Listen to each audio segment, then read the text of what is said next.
Do do do, theme song. Do do do, I'm broke, so this is my theme song.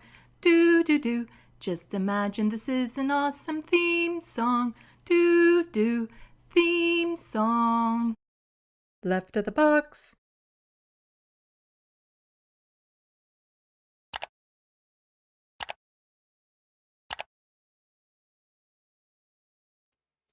Hello, welcome to Left of the Box. Bonjour, bienvenue. I'm Sandy. For some reason, I have in my head, I'm supposed to say this space. I was this close to saying hello, welcome to this space with Left of the Box. My days are all turned upside down. I'm not used to doing live streams during the week, so it always confuses me. Anyway, hello, welcome to this special dark episode of Left of the Box live stream, focusing on some genocides that don't tend to get as much attention in the news these days, considering what's happening in the world, but they need to be discussed. They need to be still talked about. We can't just turn away from them. And you know, there's been stories in the news related to them, so I figured I'd do a live stream about it. And when I'm covering heavy topics like this, I do tend to move it into its own live stream, so that way if it gets me in trouble on YouTube or it demonetizes the stream, it won't demonetize my entire news live stream. And the reality is too, after covering the news for a good 4 hours talking about things like genocide, we're living in the dark times. Just wow. Yeah. Anyway, so far in the sandbox, we have Big Jerry, Rusty, Big Cat, Real John Litham, Soul Life, Atticus Among Us, Rav Stable. Yeah, we're up to a lot of these lefty podcasts now. Welcome to the sandbox. Looney Tunes 9000. Wow, there's like a lot of people in here so far. Oh, True Democratic North. Yeah, okay, good. I don't think I've missed anyone. Welcome. If I could get the good old thumbs up that my audio and visual is working so I know I'm not talking to myself, that would be great. I'm still, you know, recovering from the one time I streamed for an hour before I realized I hadn't hit the go live button. Okay. For the new viewer in here, this is how bad I am at this. It's a thing. It's a thing. Let's do this. There we go. I have a very long process for this, but there we go. Boom. Boom. Oh, that's going overlap now. There we go. Thank you so much, the True Democratic North, for the 149 super chat with the fun beach umbrella. I super appreciate it. All support is appreciated. Every little bit helps. Let's see. Wow, everyone is like talking already. Let's see. I think the person was trying to correct me on their name at some point, and I think I missed it.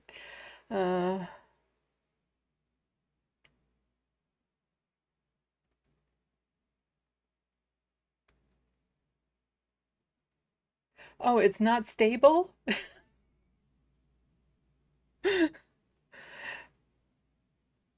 Rav stable? It's not? That's what it looks like in my dyslexic brain. Oh. Let's, wow, okay. Yeah, lots of people chit-chatting already. Apparently an unofficial raid from the serfs. I was trying to time it to come in after the serfs because I wanted to start at 5, but you know, the Vanguard was also on pretty late too, so I'm like, so much crossover in the audiences that I'm like, I don't know about, starting so early, but again, I don't want to be on here till 11 o'clock at night, although this is a shorter, shorter live stream because I'm just covering this one specific topic, as in there's two related to it. I'm going to be talking about the ongoing genocide against Indigenous peoples here in Canada, and also, the slow walk towards the genocide of trans people in the UK, US, and if it happens there, it's going to happen here. So for those of you who might not be familiar with me, like the one person in the SandBox that I'm not familiar with, I am a Canadian. See my logo? Yeah, I talk Canadian politics, and I'm on the left side of the spectrum, hence the name, left of the box. It's like think outside the box, but to the left of it. Whew, it took me a while to come up with that. Not really, but I think it's like one of the best channel names. And no, there's not a right of the box, and people have been trying to tell me that I should make my alter ego and do that just to have a good lark. Oh. But I also have a second channel called Sandy Lovis, that's my name, which focuses on art, writing, and all things creative. Because, you see this here? That there is a drawing I did. And this here is a book I wrote. It's loaded with my political and social commentary. Vampire horror. Love it. Why purple? Rusty is asking. Well, if you see my logo there, you can see it more on like the main thumbnail, that the main colors in it are yellow, white, purple, and black. Because if you look up here, that's the non-binary flag. Yellow, white, purple, and black. See? I kind of added in the colors a bit. So that's why it's purple. Truth be told, blue is my favorite color, but purple, it's up there. I like cooler. I love all colors, actually. I love like rainbow colors and all that sort of stuff, and vibrant colors. So it's like, oh yeah, I guess I like cool colors like purples as well, but then I also love a good red and orange, and yeah, so I love a wide array of colors, but if the choice is me and I have to paint my walls, they're being painted blue.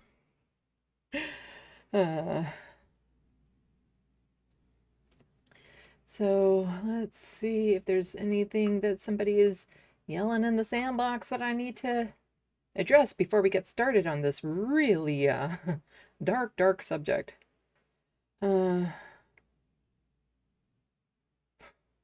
Yeah, there's a lot of Soul Life is saying, oh my God, Kyle Kalinske has a 20-minute long clip about Trump homoerotic rant. Can't wait to watch that. That's one of the things, like, I really want to see it, but I also really don't. Come on. Abernathy hears me talking, and so immediately he's like, I need to investigate. Say hi, Abernathy.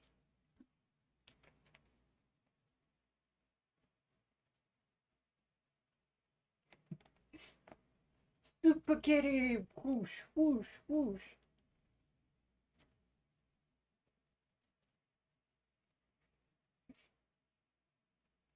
Oh, okay. I'll get you on your back. Here we go. You're such a big kitty. You're such a big boy. You're such a big boy. There we go. There we go. Big boy with big paws. Doing air muffins.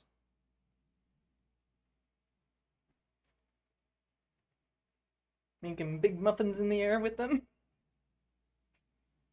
You see, he likes it when he's like big paw, big paw. Because I don't imagine too many cats like being held like this. Can you leave me alone and let me do my work? Oh, okay, down you go. Oh. Let's see how long that lasts. Let's see. That's how long it lasted. Oh. ESB cat. I'm wearing my Michael Brooks shirt that was designed by the letter hack. You see, you could potentially that you keep on moving around. Whereas if you just jumped up and stayed sitting in one place, I could probably manage.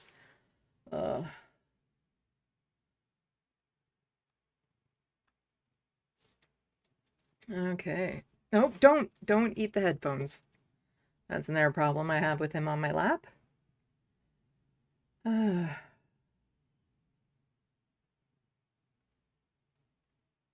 Rusty saying planet crisis promises tens of millions of deaths if not corrected. Yeah. In the near future, we're really going to have to, it's about mitigating and before reversing, because climate change, it's like a big ship, big tanker type thing, that's going full steam. You can't just turn that around. So no matter what we do right now, it won't correct the direction we're going in. So we have to mitigate and support people who will be affected by natural disasters, natural man-made disasters due to climate change. The reality is, I would imagine at this point, everyone watching has either personally known a family member or a friend who has had their house or business damaged or destroyed, or under threat of wildfire, like evacuation, having to be evacuated. I would imagine that's everyone now. That you've either had to be evacuated, had your home or business damaged or destroyed, or know someone who is in that situation. Because, yeah, I have family out west in Alberta, northern Alberta. They had to evacuate their community a bunch of years back because of wildfires. Floods are a problem. Like, it's, yeah. Big storms, downbursts, all that sort of stuff. And yeah, there's going to be places in this globe that will be unlivable because it'll be too damn hot.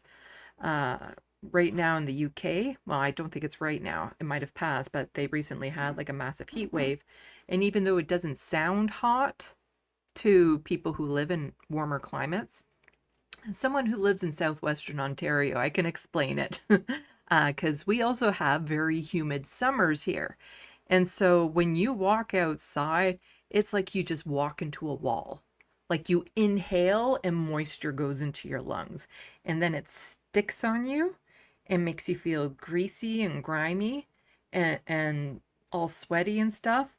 And that also means that you can hit the wet bulb faster, where your body can't sweat because it's, the humidity ratio to the heat and stuff like that. And people just keel over in those situations. But having like extremely humid heat is so much more difficult to deal with. So if you can't afford like an air conditioner, second thing that it's still expensive, but not necessarily as expensive, a dehumidifier if you live in really humid climates. And so I've been able before to get like a dehumidifier, and it just takes the moisture out of the air. The heat becomes so much more bearable when it's dry heat. Because just imagine trying to do all your work in a fucking sauna. And so that was what was happening in the UK. Whoops. Where was I? Where was I? There I was. See, I'm getting all chit-chatty in the SandBox already, and I'm not even, like, paying attention to the really horrible, topic that I have all ready for us to go over today. I've talked about it before, and I'm probably going to continue to talk about it, because,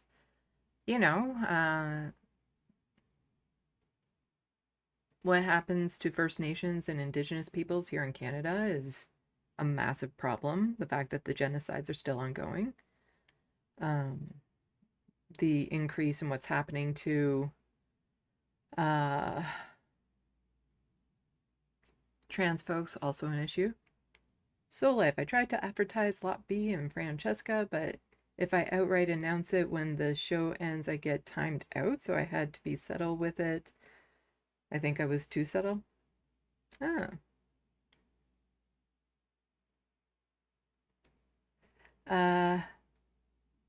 That's not the correct spelling, Silas, of Abernathy. Let's see if I remember how to spell it.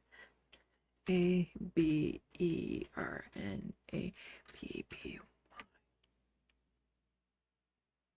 That looks right. Abernathy. There's a story behind how he got his name.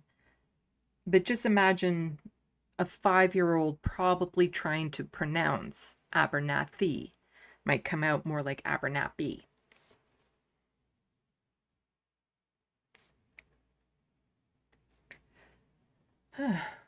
Oh.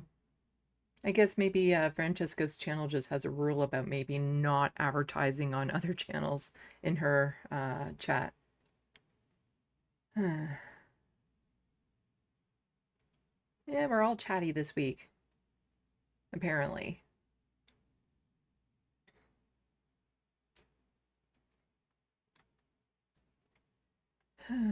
Okay, I think we can probably get going, because knowing me, I'll probably get off track. I'll do a break in between and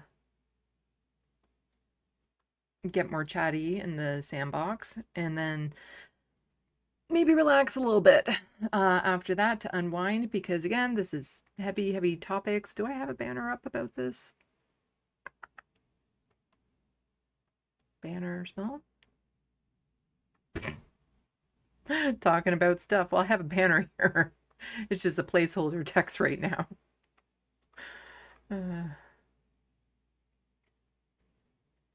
Hello, Diamond Weight Loss. Welcome to the sandbox. Okay, well, Abernathy is now sitting quietly on my lap, which again won't last too long, even though he's sitting still at the moment, because he's a chunker. He's very heavy, and so my legs can only support him in one position for so long. And he's shedding like crazy now. It's, springtime. They bring in their summer coats, and I've never had a cat shed as much as this one. And he's short fur. Never had this problem, like this much fur coming from a cat before. Anyway, why don't we get into the topic? So a few weeks ago, I was covering, there's supposed to be a new satirical show by CBC and APTN, and I was really looking forward to seeing it. It looked like it would be really funny, really poignant, and it was made, so CBC is the Canadian Broadcasting Corporation, APTN is an Indigenous run and owned news network. And they were going to do like a satirical show where they, find people who are residential school deniers and put them on the spot and, do a mock interview or something to make them, I can't say they would make them look like idiots. They would just expose them as idiots because, residential school deniers are just horrible pieces of shit. And so it looked like it was going to be a lot of fun. And, we've seen interview type satirical shows like that before plenty of times. But the problem is, these racist right-wingers, well, their fifis got hurt. It's like, I was misled. I only thought that I was going to talk about my residential school denialism. I had no idea they were going to mock my residential school denialism.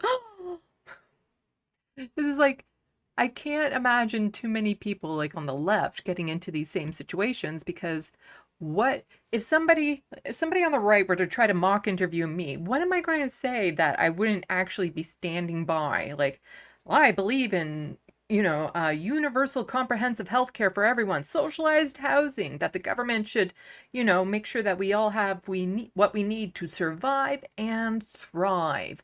Um, all neighbors are welcome type thing. I'm actually for open borders. I'm a little bit lefter on the spectrum of things, and in my utopia type world, there'd be a lot less weight put on gender in general. Let kids grow up just being kids. Um, I wouldn't gender clothing so much, or toys and stuff like that. And I would have far more open borders and stuff so people can travel freely and whatnot. And yeah. So I am a radical leftist. Uh, but there's nothing, you wouldn't catch me saying something that I'd be like, oh my God, other people heard my opinion on this and now I look like like, there's nothing. Because these are my principles, my values, and I think they're good ones. And I'm what's the word? I stand by them. So, whereas a lot of these residential school deniers, they know they're talking shit. They know that what they're saying is unpopular and wrong. And that what happened to Indigenous children in these schools was horrific and a form of genocide. So to loop that back in, that show that was supposed to be on, that satirical interview show, well, the right-wingers got their fifi hurts, and so they forced the networks to cancel it. I hope they at least have enough information or enough material for one show, because it looked like it was going to be a lot of fun. So they did force the networks to cancel it, and it's like, how dare you use money for these satirical shows to make us look like idiots? No! I guess unless they're being paid to look like idiots, they don't like it. So it got shut down, but there's still a lot of people who were in support of it, including residential school survivors fully support satirical production. So there we go. And this is from APTN News. Again, for people who aren't familiar and you want to stay up to date with Indigenous news on this continent, this is just go and bookmark the site, APTN. They also have videos and news that they cover from their perspective, and news that's important to them. As you can see, the topics as they go by. MMIWG, Missing and Murder, Indigenous Women and Girls. Okay, so residential school survivor fully supports CBC APTN satirical production. And so this is a photo of the shoes that was dumped on the desk during one of these mock interviews with a residential school survivor. And she's like, what is this supposed to represent? It's like, yeah. So Winnipeg-based residential school survivor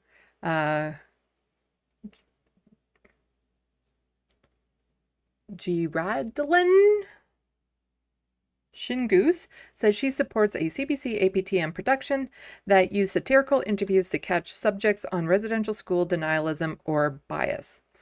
As a 9-year-old residential school survivor, again, for people who aren't aware, residential schools only shut down in the 90s.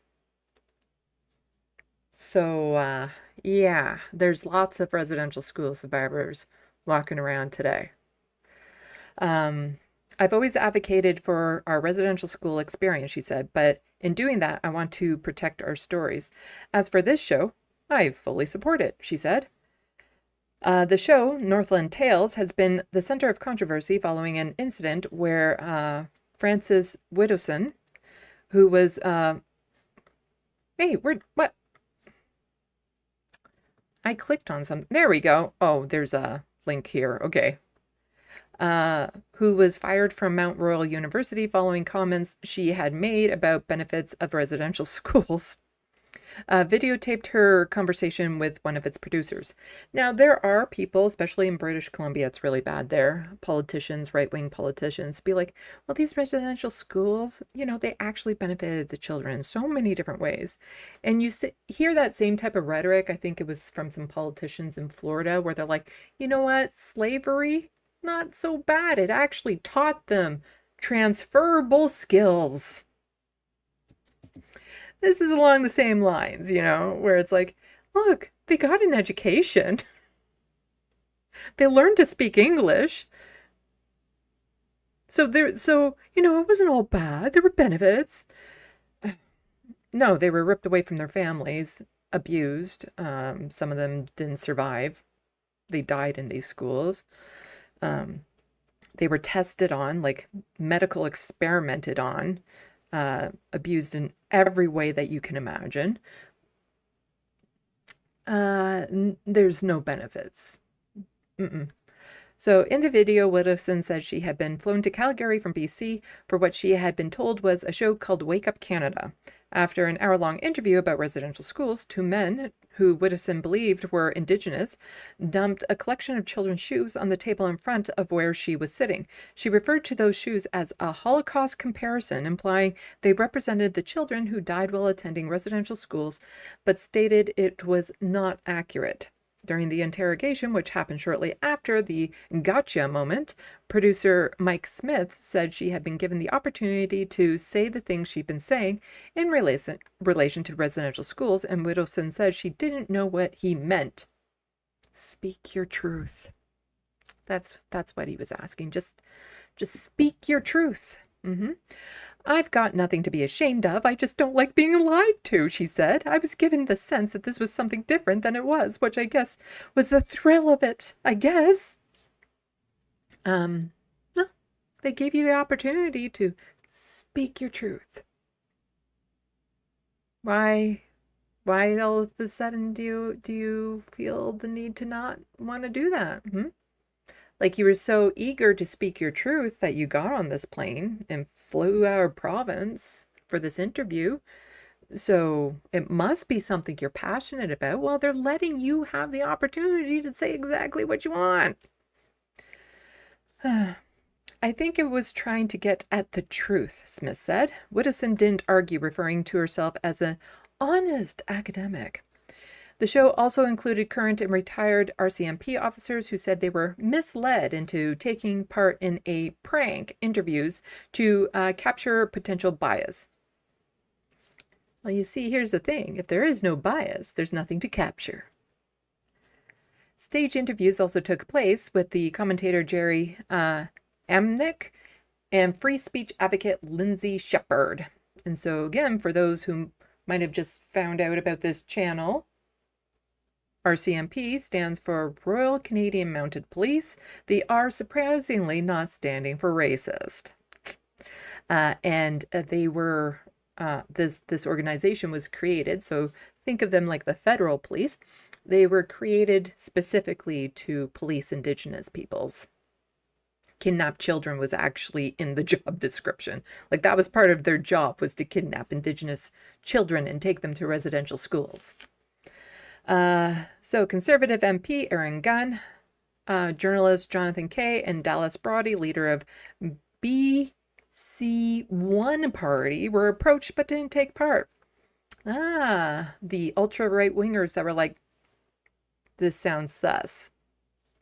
Shepherd was invited to help develop a line of Sir John A. Macdonald toys after she wrote a children's book called A Day with Sir John A. She published a YouTube video claiming she had been deceived by an elaborate taxpayer-funded government-backed scheme to defame Canada's first Prime Minister and mock Canadians who defend him. Nah, he deserves to be mocked. He's dead. It's not going to hurt him. But people should know the truth about who he was.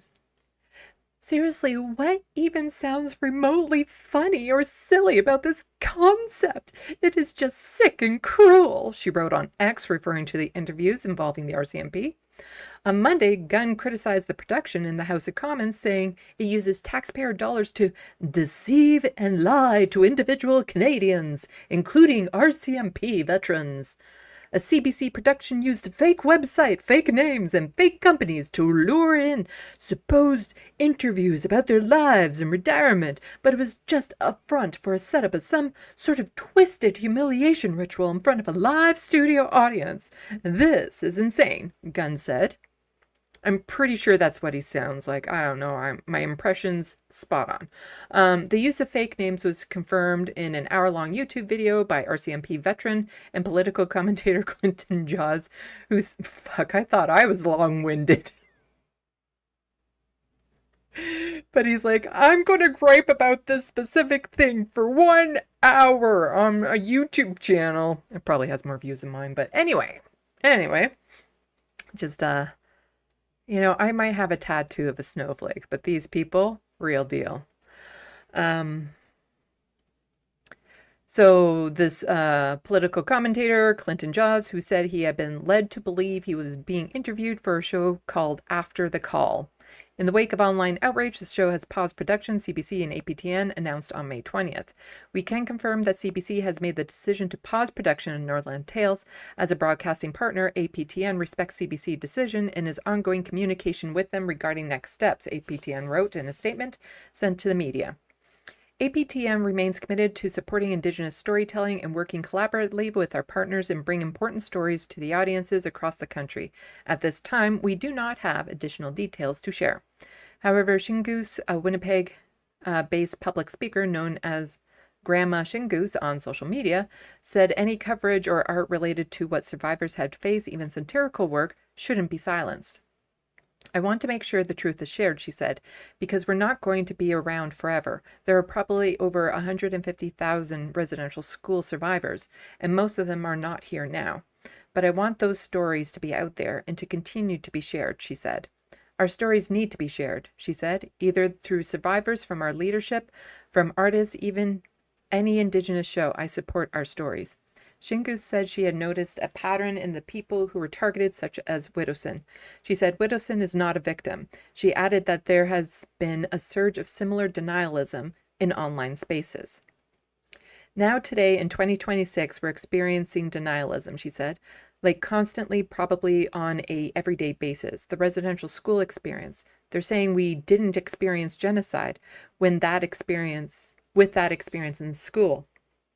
They never experienced the day in residential schools, so they don't know, Shingoose said. They don't know what we went through. Over the phone, Shingoose pulled up a list of derogatory names she had been seen people call survivors online, which include claims that survivors must be discredited because they all have fetal alcohol syndrome. It's really exhausting as a survivor when denialists don't believe our truth, she said. And it's emotionally draining for me. I'm constantly advocating, rebutting. It's really harmful and hurtful. She said in order for reconciliation to happen, there must be truth, even in the form of satire such as Northland Tales. We need to allow that, let everyone see, because just like Murray Sinclair said, it's going to take everyone. Yeah,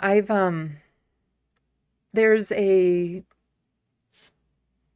don't necessarily call it a museum, but there is like a museum of sorts not too far from where I live, and it's also next to a former residential school, and you can go through and learn about the experiences and stuff. I've also, taken the time to watch testimonies from survivors, documentaries. I took a course that was run by an Indigenous woman at the local college called The Road to Reconciliation Begins with the Truth, to learn more about this, because schools didn't teach me this.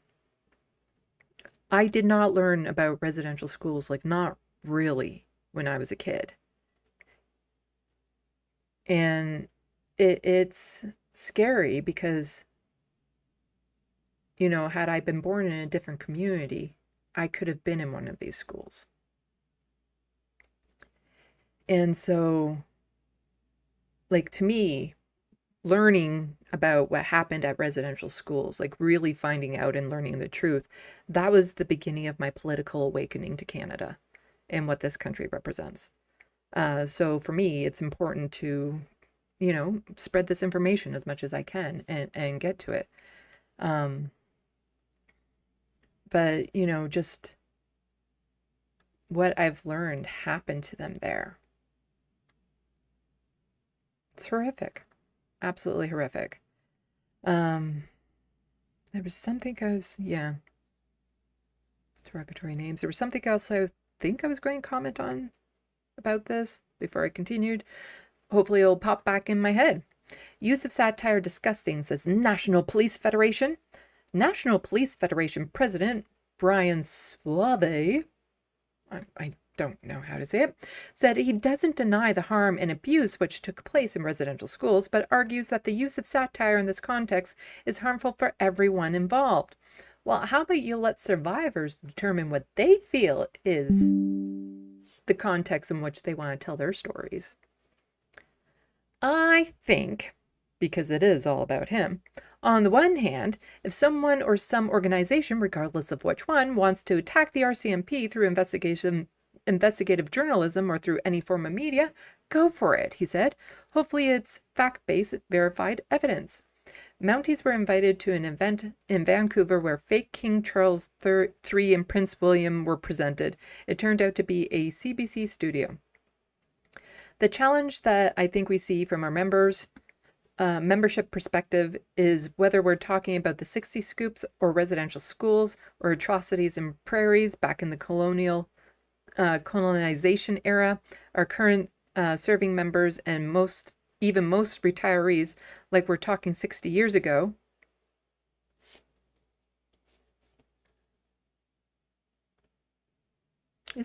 Wow, I guess the 60s is 60 years ago. Anyway, the average service level before someone retires is 30 years, so most retirees were probably not around or even serving at that time, he said. But just because some of those things have gone away, the systemic racism built into the system has not.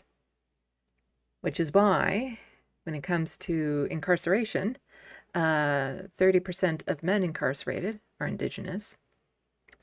Over 40% of women incarcerated are Indigenous. Over half of foster children are Indigenous.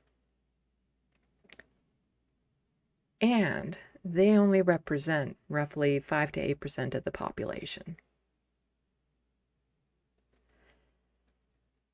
When residential schools shut down, that wasn't the end of it. There were still day schools. This is built into the system. The RCMP, this was the foundation of the RCMP. So, participating in that system, you are still participating in these colonialization tactics and what they were doing. And talking about the prairies, how they starved, like literally starved so many thousands.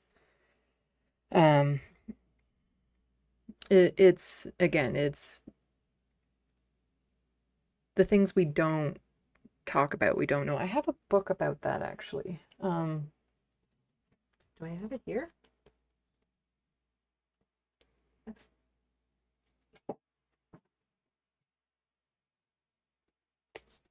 Yeah, I do, actually. It was written by Charlie Angus. He used to be an NDP MP. Haven't gotten around to reading it yet. Children of the Broken Treaty. Children of the Broken Treaty exposes a system of apartheid in Canada that led to the largest youth-driven human rights movement in the country's history. That movement was inspired by Shannon Coutts, a Cree teenager who died tragically at 15. All she wanted was a decent education. Her fight illuminated many injustices suffered by generations of children Shannon found an ally in Charlie Angus, who had no idea how she was going to change his life and spark others to change the country using extensive documentaries assembled from Freedom of Information requests. Angus provides a chilling insight into how Canada denies First Nations children their basic human rights. There's that. There's another book. Oops. That I have. Is it here?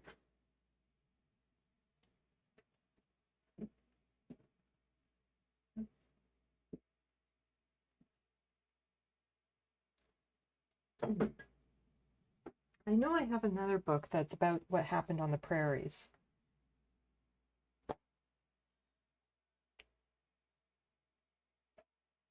I just don't know if I have it right here in this pile of books.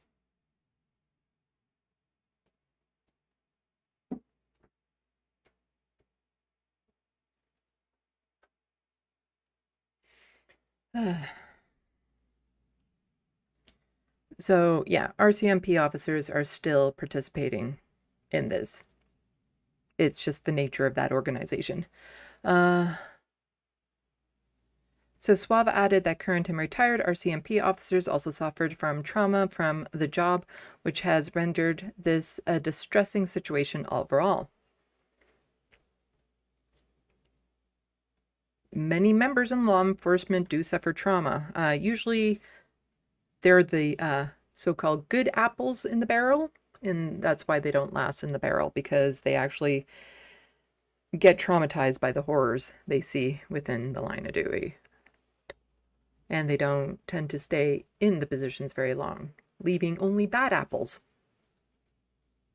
There are a number of shows that use similar style to Northland Tales. A show on CBC called This Hour Has 22 Minutes had a segment called Talking to Americans. Former host Rick Mercer would be in the U.S. asking unaware Americans questions about Canada. Mercer famously asked former U.S. President George W. Bush if he supports Prime Minister John Poutine. In another edition, he asked Americans to send congratulatory messages to Canada after it joined North America. He also said something about the annual buffalo hunt should be canceled or something. But Drew Hayden Taylor, a humorist, playwright, and author from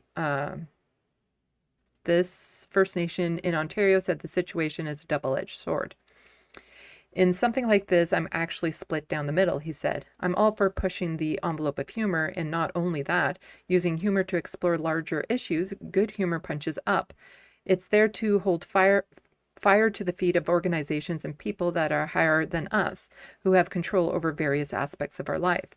So it's well respected. It's part of history, the mocking and making fun of those in a privileged position, especially those who are supposed to have higher level of responsibility to explore and test that higher level of responsibility that cops and politicians is to be understood, and is just one example, he said. However, he continued, from a personal perspective, Taylor said he's deeply uncomfortable if he were to be put in the same positions as the RCMP veteran had been in the case of Northland Tales. The fact that what they were doing is not real, it's not accurate, they're misrepresenting what they're doing. Personally, me as a writer and sometimes journalist, that makes me uncomfortable, he said. And on a personal level, if I were brought into an environment like this, where I was expected to come in for one reason and it turns out that was not the reason, in fact, I'm there to be mocked, yes, I would have a problem with that, even though I sort of understand what they are doing. Taylor added, although he has written multiple articles about denialists in regards to the rhetoric as very silly and stupid, he remains dubious about the execution. I believe in going for the throat, and I believe exploring the issue and shining a light on atrocities involved, he said. But for me, I'm looking at this and I'm wondering, what they've done is really the only way to get that information you want. Is that the best way?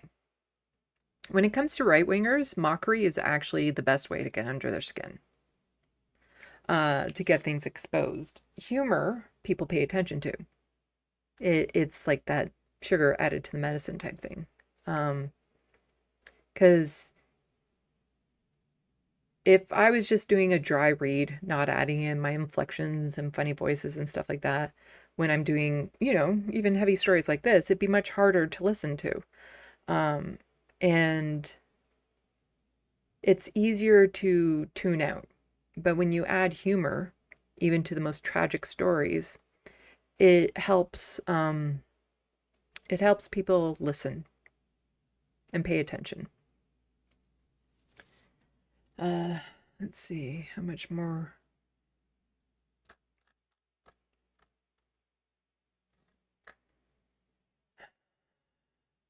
So backlash is strategic, says Indigenous Studies scholar. Alternatively, Sean Carlton, a historian and Indigenous Studies scholar at the University of Manitoba, says the online fallout has been hypocritical, whether you're a fan of satire or not. These folks that were targeted because they were all involved in this very unfortunate movement that is denigrating dead Indigenous children, often for profit, on the internet, he said, saying all these very harmful, hurtful, divisive things that fly in the face of established evidence. And yet the way that this has unfolded has given them the opportunity to construct themselves as victims. Carlton said, when those controversies bubble up, it's important to remember what denialism actually is and learn from the outrage rather than feed into it. He said denialism movement is not an abstract thing, but rather a targeted attack by a network with strategic timing. In the case, he said, the controversy surrounding Northland Tales happened the week before the 5th anniversary of the discovery of anomalies, you know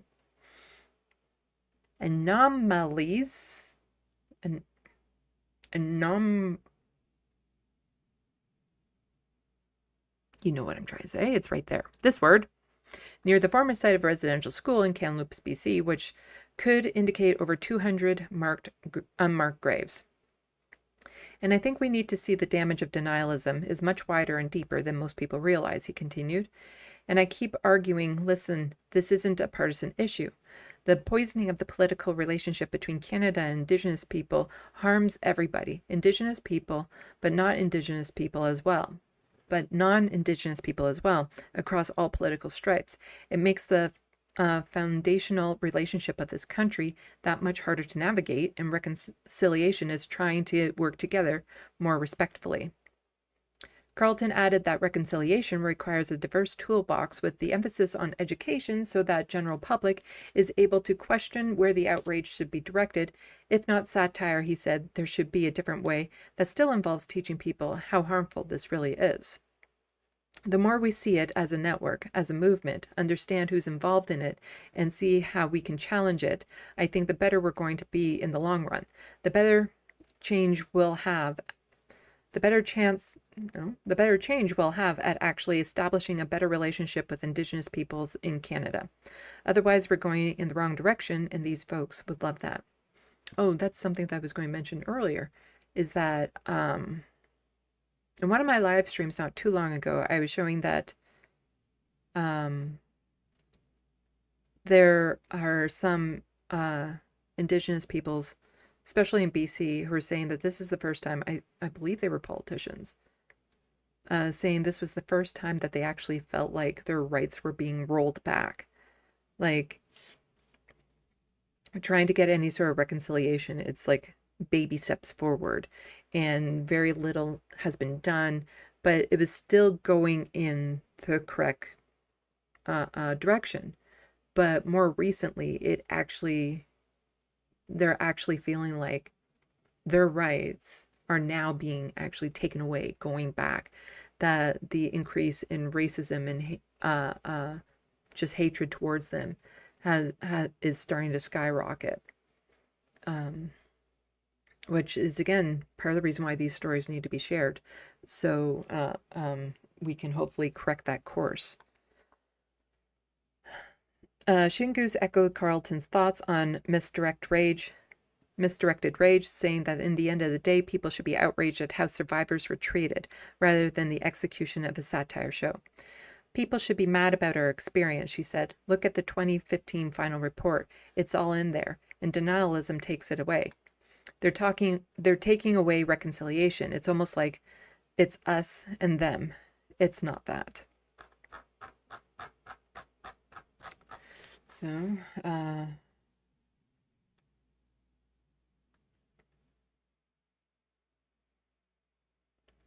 again, the amount of denialism is just, it's been exploding recently. And so this person here is saying, this is true in a literal sense. Thousands of lives. I think he meant to say lives, but you know, Freudian slip there. Thousands of lies from these denialists were saved from TB because of residential schools. Here's a thread with the data. Yeah, thousands of lies in that, maybe. And Terrell Tailfeathers posted, wrong. Tim needs to stop spreading misinformation about residential schools. Read about Peter H. Bryce, a whistleblower who tried to bring attention to conditions at residential schools in Canada. Also read about Duncan Campbell Scott, who knew very well about the conditions. And yeah, children were often, if they were infected with TB, put into rooms and sleeping next to other children who weren't infected to intentionally infect them. That was common practice. So, and then these are the images that he tweeted out with this. The Story of a National Crime by P.H. Bryce, An Appeal for Justice in the Indians of Canada. The wards of the nation are allies in the Revolutionary War, are brothers in arms in the Great War. So this is Dr. Peter Bryce. In 1904, he warned Canada about the terrible conditions of residential schools. Dr. Bryce was Canada's first chief officer of medical health, but he was silenced and ignored by the Canadian government. After leaving the government, Dr. Bryce wrote a book titled The Story of a National Crime, trying to expose the horrible conditions Canada created for Indigenous children. One of the things the government did was they said, okay, what is the absolute amount that we need to send? Like, what is the dollar amount that we need to send to these schools per child type thing? And if it was like, let's say $1, then they said, okay, so now we've established that in order for survival, bare minimum is $1. Well, we'll just give them 80 cents. And so they knew what they should have been sending, and they purposely sent less. And this is Peter Henson Bryce. Suffice to say, a quote from him, suffice to say that of the 1537 pupils reported upon, 25% are dead of one school. With an absolute accurate statement, 69% of ex-pupils are dead. Dr. Bryce's description of the schools shows them to be a veritable hotbed for the propagation and spread of this disease. And this is Duncan Campbell Scott quote, "It is readily acknowledged that Indian children lose their natural resistance to illness by habitating so closely in these schools, and that they die at a much higher rate than in their villages. But this alone does not justify a change in the policy of this department, which is being geared towards the final solution of our, what they called, Indian problem." And Sir John A. Macdonald, he was the one who initiated these schools.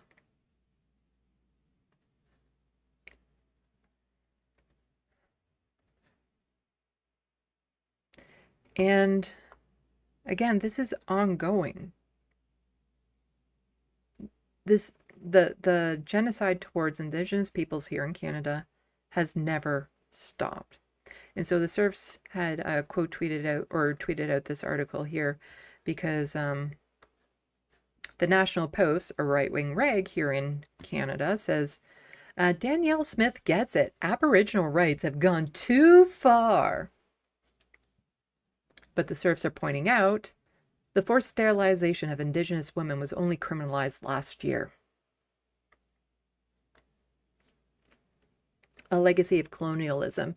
Senate Bill S-228 aims to criminalize the forced sterilization of women.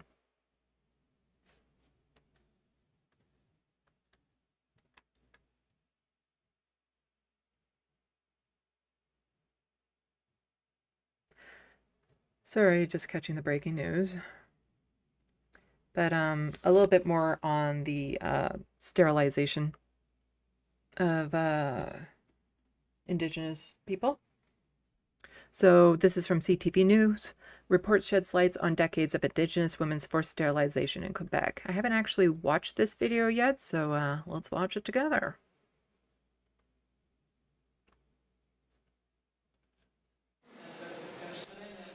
These survivors of forced or coerced sterilization are sharing their trauma as part of the Permanent Peoples Tribunal on Missing Indigenous Children and Unmarked Graves. Jackie from Quebec says her story began while giving birth to her daughter. She says a nurse told her, "You have enough kids, you don't need more, and either way, you're not a good mother and never will be." Then a doctor told her she should have her tubes tied right away, that it could be reversed. There is a thing called birth alerts in some of these hospitals, where when an Indigenous woman gave birth, an alert would go out to Child Protective Services.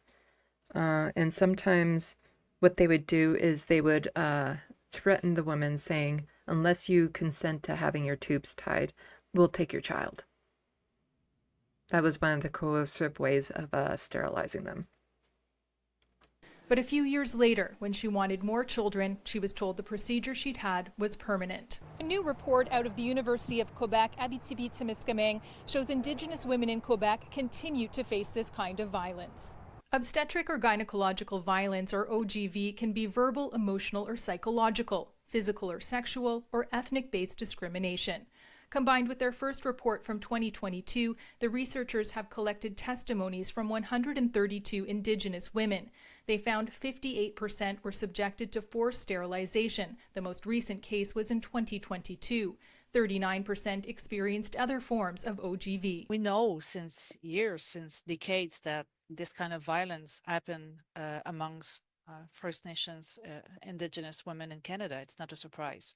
Now we are able to put it down on paper. The research covers the period from 1956 to 2023. The youngest woman interviewed was 15 at the time of the events. Okay, so women when they were interviewed, but she was a child when this happened to her. The oldest was 40. Many women only found out they could no longer conceive after the fact. One woman said, "I never said I wanted a tubal ligation. I never consented to that. I wanted to have more children." And another said, "I didn't sign anything agreeing to tubal ligation. They decided to do it without my consent, without my signature. They did it during my C-section." Unfortunately, the prejudice against or towards the First Nations women are still pretty strong. Many health care provider told women that they make too much babies, and Indigenous people are costing too much to the states. The report makes a number of recommendations, including for federal and provincial governments to issue formal apologies to First Nations women who have experienced OGV and recognize the presence of systemic discrimination in Quebec's healthcare system. The report also calls for a moratorium on the destruction of Indigenous medical records and for a monitoring system to better document cases of forced sterilization and OGV. Angela Mackenzie. So this wasn't, something that happened a long time ago. This is something that is continuing. The genocide against Indigenous peoples here in Canada. And so this article is from APTN News. About this story, 97 more Indigenous women were victims of gynecological violence in Quebec, researcher. New data shows many more Indigenous women were previously reported say they were victims of gynecological violence in Quebec medical facilities between 1956 and 2023. 97 First Nation women reported experiencing forced sterilizations or other forms of gynecological violence in Quebec, a significant increase from the number of testimonies previously reported in research by Professor Susie Basile, Canada Research Chair in Indigenous Women's Issues at the University of Quebec. In this name, I can't, not a chance. Not a chance I'm going to get that one. Out of the number, 55 say they underwent forced sterilization, specifically tubal ligation. performed without their knowledge or informed consent. Other women reported that blood tests were performed on their newborn babies to check for drug use, also without their knowledge or consent. Those numbers were reported as part of a press conference in Montreal on May 26, organized by I feel like I want to say this is a word, but it wasn't. It's part of that University of Quebec. In conjunction with the Assembly of First Nations, Quebec, Labrador, the First Nations of Quebec and Labrador Health and Social Services Commission in Quebec, Native women. The testimonies that Basile and her team collected were unprecedented. For many of them, they had never even discussed this topic with anyone, often not even their partners, Basile said. The vast majority told us, finally I was able to put into words something that had happened in my life.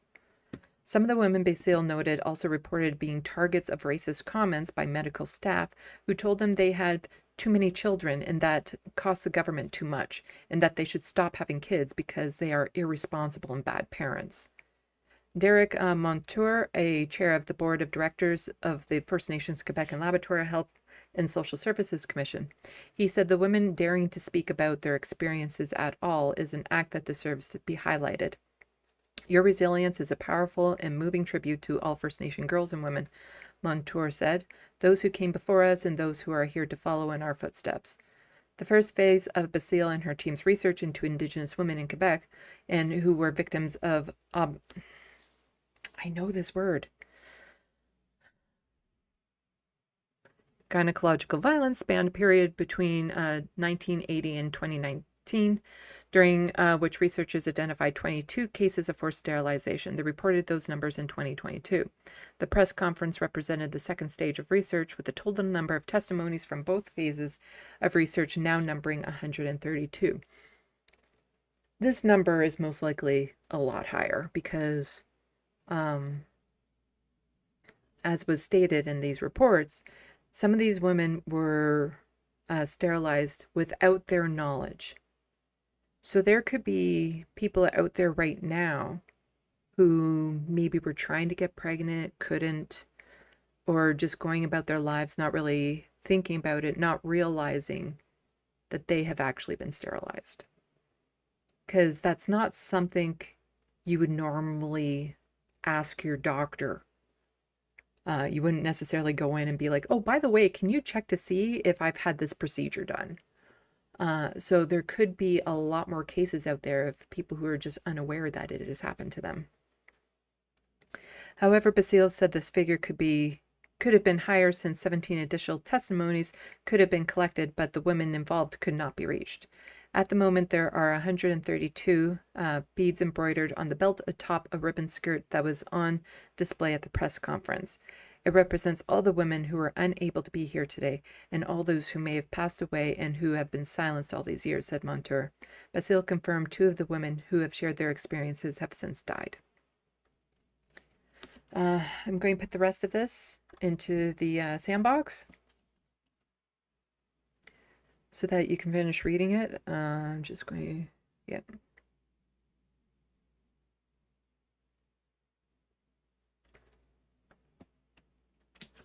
I don't want my voice to give out too soon.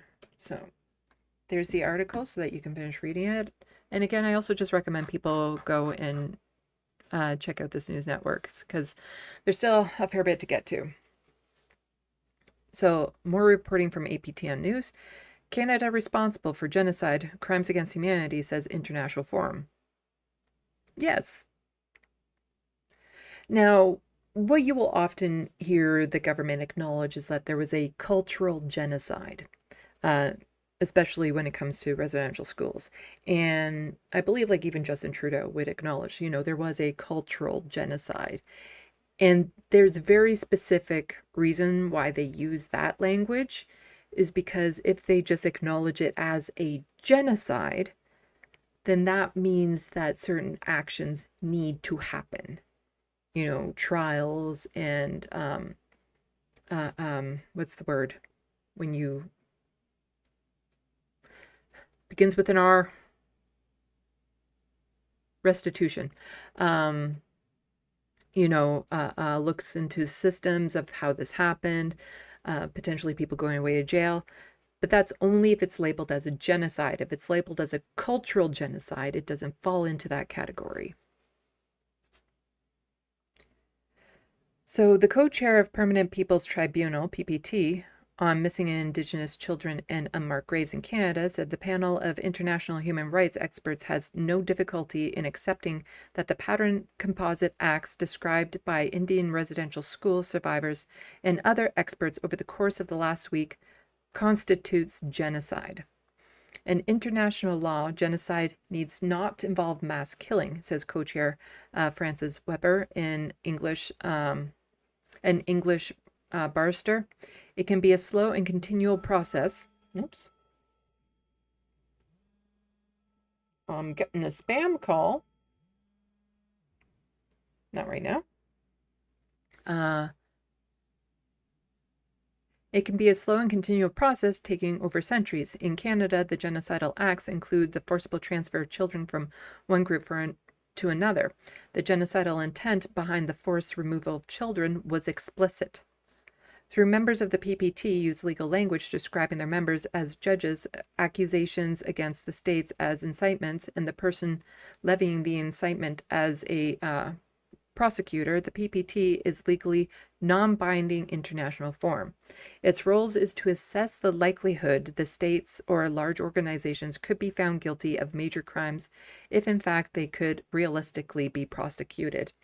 Now there's the Genocide Convention, the Geneva Genocide Convention, I believe it is, and Canada did sign on to it, but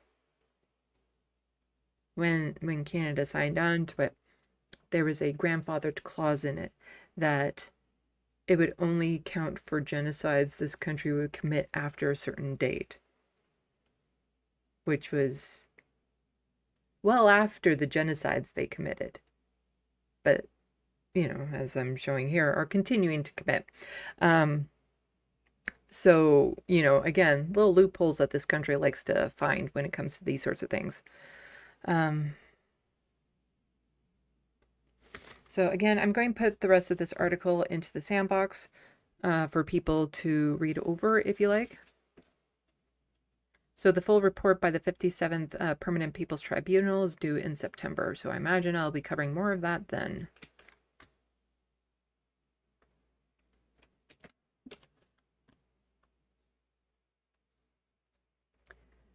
So this is from the APTN Twitter account, proposed changes to anti-hate bill that would have made residential school denialism a crime failed to pass the Senate.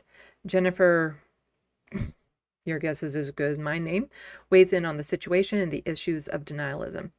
So this wasn't meant to be like a new law or anything. It's kind of like the law that Jordan Peterson flipped out over, saying that there are now language laws here in Canada, which no. It was trans folks and people with different pronouns being added into an existing hate law. That, you know, the use of our identity could also, you know, if people were using it for hateful purposes and that sort of thing, it could be included into it so that we would be protected. And it's the same type of thing with this. There wasn't a new law being made. It was just about, can we include residential school denialism into something that already exists. So let's watch the video. Well, I think this bill is a little bit tricky because I think that there were a lot of people, especially Indigenous people, that are, you know, disappointed by the Senate's decision, especially when it comes to those amendments, because residential school denialism is not some abstract debate. Like, survivors are living today. We know what happened, and we know that residential schools existed. But I think what is interesting is that, you know, a lot of these senators who were opposing these amendments were not defending denialism itself. I think their concern was just that there was significant criminal code changes being proposed here, and I don't think that there was enough, you know, consultation or even legal review. And if that's the case, there could be unintended consequences. But I think that the bigger issue here is that Canada has already established the truth of residential schools. We have the Truth and Reconciliation Commission. We've heard from thousands of survivors, you know, governments, churches, institutions have already acknowledged what happened. So I think when people are deliberately, denying the history of residential schools, that's not just like a disagreement or a debate amongst us. It's people that are actually harming, survivors of such a huge atrocity in Canada's history. I think there's a big debate whether or not criminal law should apply, but I think the fact of the matter is that the truth has already been established. And if we're going to talk about reconciliation, we need Canadians to confront and be willing to confront that truth. And I think, moving forward, we need to start thinking of ways that we can bring Canadians on board to have these conversations. And I think applying a legal tool to it right now might fan the flames even more, because we are dealing with pretty significant issues, with residential school denialism and the unmarked graves and all these things that right now it just seems like we're lost on what the intent and the truth was in those reports. And I think we need to get back to that and working together to make sure that we're not denying a history that we know existed. Yeah. Residential schools absolutely existed, and they absolutely were harmful and genocide. So Assembly of First Nations had this statement sent out about the vote. So AFN National Chief calls Senate rejection of Indian residential school denialism in hate speech bill regressive, disappointing, and setback for reconciliation. So National Chief Cindy Woodhouse, Nipintak, today denounced the move by the Senate of Canada to reject the amendment to Bill C9, often referred to as the Hate Crimes Bill, that would have included Indian residential school denialism as an offense. The move by the Senate to reject this amendment is regressive and a setback for survivors and reconciliation, said National Chief Woodhouse Nipinnak. Indian residential school denialism is a hate crime and must be treated as a hate crime. There has always been willful ignorant denialism. We are now facing a growing organized movement of denialists trying to rewrite Canada's history. And this is absolutely an issue that is happening. And you can see it more and more on the right wing. They're organized. Their talking points, everything, are organized, trying to deny this reality. Testimonies from people who are still alive. And these right-wingers are trying to say they're all a bunch of liars. We need to push back on these offensive lies and stand up for truth. We lift up Senator Lindell for her amendment and all senators who supported it, but we're deeply disappointed in the colleagues who rejected truth and justice. Earlier this week, Nunavut Senator Nancy Lindell put forward an amendment to Bill C9 that would criminalize Indian residential school denialism. The amendment passed the Senate Human Rights Committee and with board support, but the amendment was rejected by the Senate as a whole with a vote of 32 to 41. The AFN has national resolutions from First Nations and Assembly calling on Canada to criminalize Indian residential school denialism. We will continue to press Canada to work with survivors, elders, and First Nation leadership to create legislation or amend existing legislation to criminalize Indian residential school denialism, said the National Chief. Canada has in the past amended the criminal code to penalize hate speech and denial. It is time for legislation that criminalizes hate speech and denial of Indian residential schools. This work is more important and urgent than ever as we sadly lose more survivors, others who bore witness to the horrific reality of the Indian residential schools. Truth is essential for reconciliation. Well, here's the thing. We could potentially have a prime minister in Canada who would take this seriously. So Avi Lewis was talking about truth and reconciliation in this country. Let's hear what he has to say. That same elder said he first heard in 1967. So that was the year I was born. And I'm almost 60. The first time he heard that the settlement was coming in 3 months. So for my entire lifetime, he's been told it's coming, it's coming, it's coming. And that's just that, we talk about truth and reconciliation in this country. We haven't even gotten started on the whole truth and nothing but the truth. There's a lot of truth to be told. and that entails justice. And then I feel like there was a rush to reconciliation. Justin Trudeau, he may have had some sincere, feelings about all this, but it all moved so fast. And you can't do the reconciliation part until you've had the truth. And I think there should have been justice there in the middle as well. And so for nations like this, I mean, if more people actually knew the truth of what happened in these schools, of what happened to Indigenous peoples on this continent, what is continuing to happen to them, there'd be no argument. Like if they actually knew the truth. Because one of the things that I've been seeing on Twitter and has been commented on plenty by First Nations here is that there are some leftists, more liberal than leftists, that will call out what's happening in Gaza, but stay silent about what's happening here and what has happened here. Because they'll talk about land back for Palestinians, but never about land back for First Nations. So there's a little bit of a break of the consistency of people in what they believe when it comes to this situation, depending if it's happening over there or right here. I think I was given a mission by those folks. Yes, we only have 5 MPs, but we're a national party. I believe we're going to come back. And we have a voice on the national stage, and we have an obligation. And the NDP has always been solid on this, although we haven't been in government federally to execute the actual plans, to fight for justice for First Nations. And yeah, that's an ongoing thing. Considering Canada still has the Indian Act in place, says a lot of what you need to know about what this government is. So a little bit more from Avi Lewis. Talking about First Nations need to see action. And it's about action, not words. And I just think that was a reminder for me. We can say all kinds of beautiful things. First Nations need to see action. We're not in a position to deliver as the NDP, and we have to be honest about that. So we will use our voices until we shake some of this justice loose from the bubble tree here in Ottawa.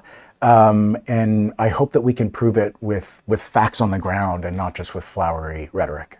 And it's about...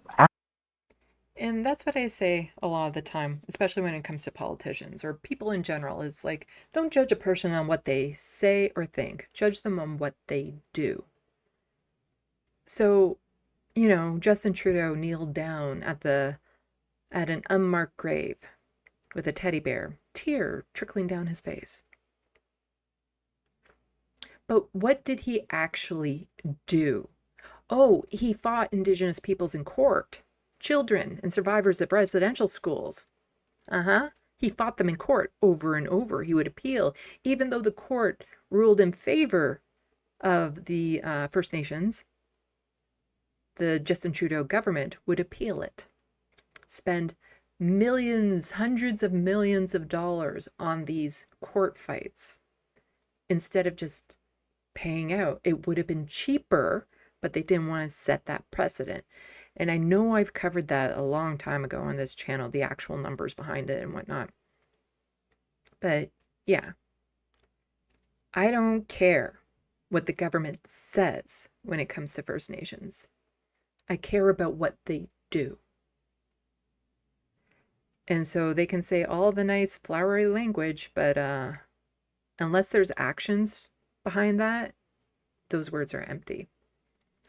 Just like when it comes to these residential school denialists, they're acting on it.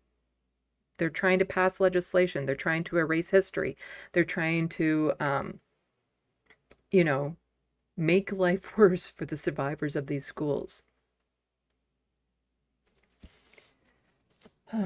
But just so people know a little bit more about, genocide, the definition of genocide, Article 2 of the Convention defines genocide as, and this is from Wikipedia, so any of the following acts committed with intent to destroy in whole or in part a national, ethnic, or racial or religious group, such as killing members of the group.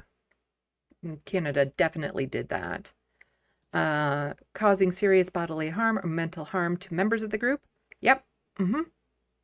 deliberately inflicting on the group conditions of life calculated to bring about its physical destruction in part, in whole or in part.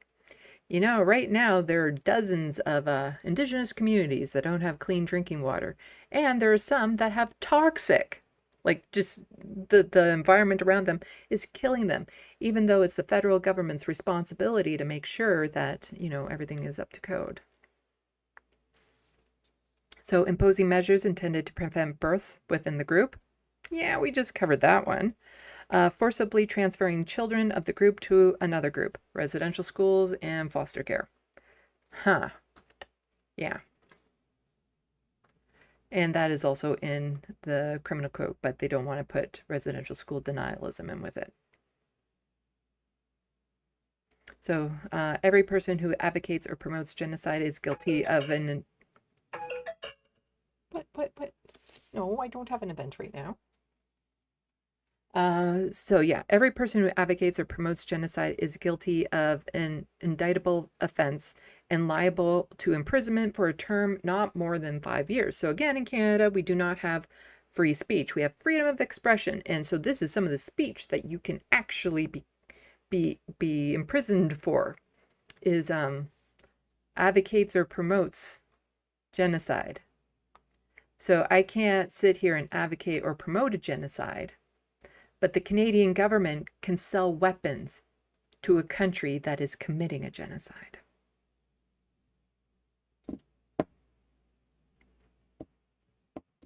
Yeah. So in the section, genocide means any of the following acts committed with the intent to destroy in whole or in part identifiable groups, namely killing members of the group or deliberately inflicting on the group conditions of life calculated to bring about its physical destruction.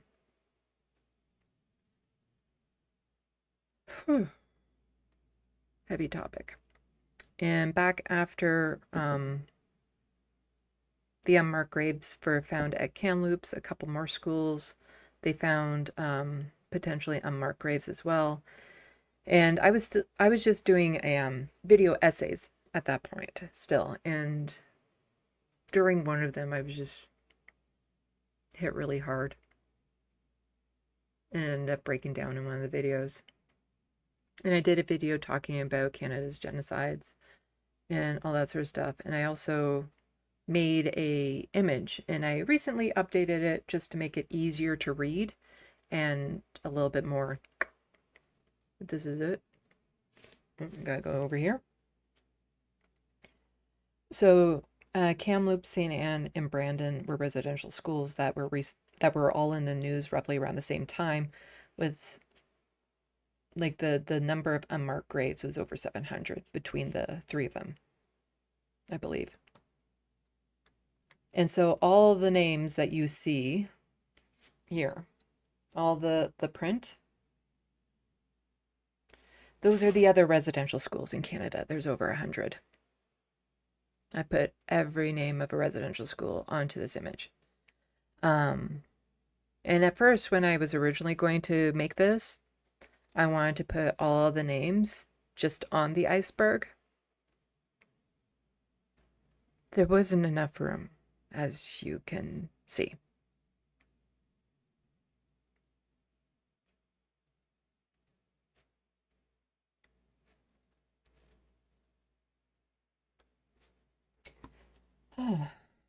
It's really bugging me. This book I know I have. I think it's called Children of the Plains, talking about the starvation of Indigenous peoples on the prairies.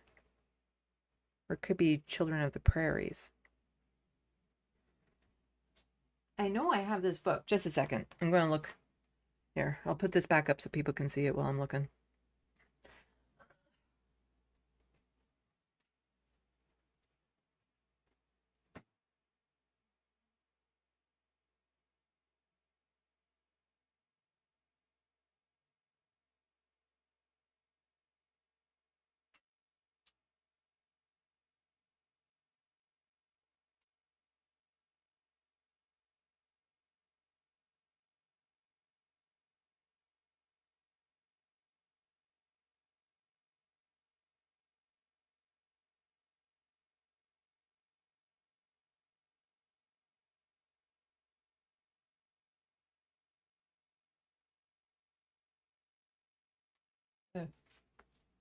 Well, that sucks. Can't find it. I moved, so the last time I remember seeing the book, I know I moved since. Anyway, let's check the SandBox, and then we'll move on to the other often not talked about. Back when I first started doing live streams, I did say at one point that the genocide towards trans folks has started. Like, it's happening now. And I do still believe that, but I think a lot of people don't realize it. And even if you don't believe it's happening right now, you can clearly see that's what it's going towards. The steps of the governments and stuff are clearly like, that's their goal. That's the end point, is a genocide of trans folks. And so we'll be talking about that next. Before we do that, go and check the SandBox. Just want to make sure I haven't missed anything. Okay. So I know this is a very, very heavy topic tonight. Let's see.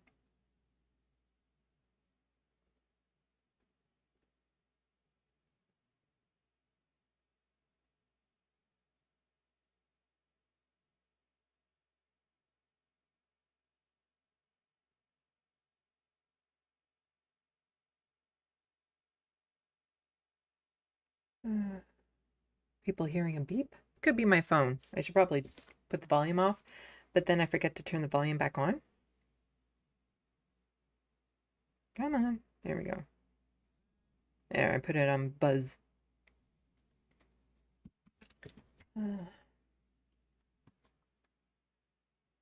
Her meteorologist from experience, foster care is brutal. Sorry to hear that. So, Lev, I've heard bad things about foster care. That's a shame. I've also covered reports here in Ontario about the amount of children who die in foster care. I forget what the number is off the top of my head, but it's one of those numbers that you hear it and it doesn't quite register that this many children are dying in foster care and nothing is being done about it.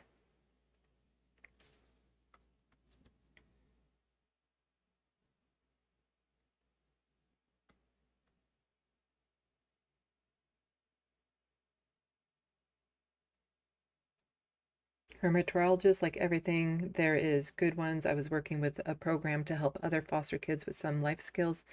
At the end of care, of course, it was cut.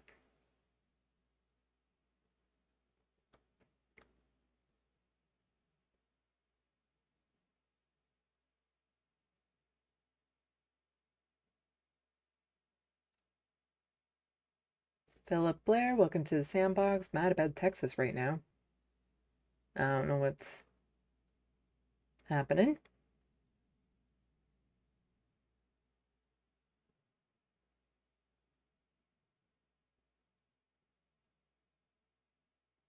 Oh, so somebody was found guilty by a jury without a single black person?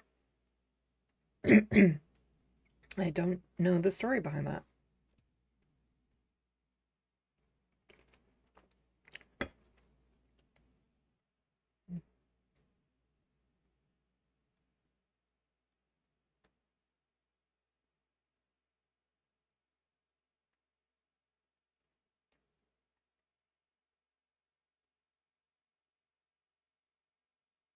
Philip Blair, eugenics. Yes, Canada did eugenics, not just on Indigenous peoples, but also people with disabilities. It's probably why I was able to get my tubes tied at 25 without any question. Was the audio working okay? We got a no audio from H.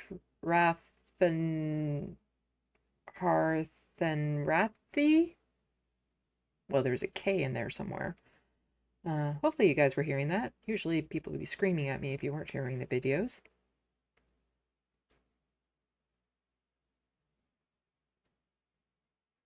Matthew cried, saying, by saying cultural genocide, they ignore all the indigenous people murdered by the state and people.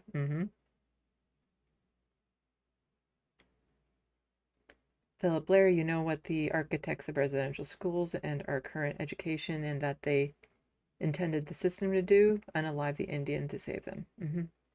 There was a phrase, I can't recall if it's from John A. MacDonald, of how they wanted to beat the Indian out of the child. Again, this country is horrifically racist, and it was built on white nationalism.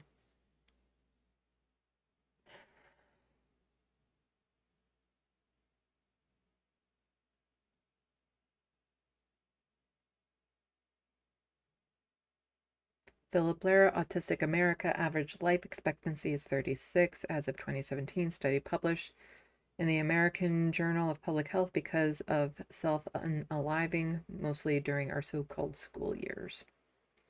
Black autistic children are much less likely to receive recognition and appropriate education than white children. I think we need to start screening all neurotypical public officials for genocidal ideation. Oops.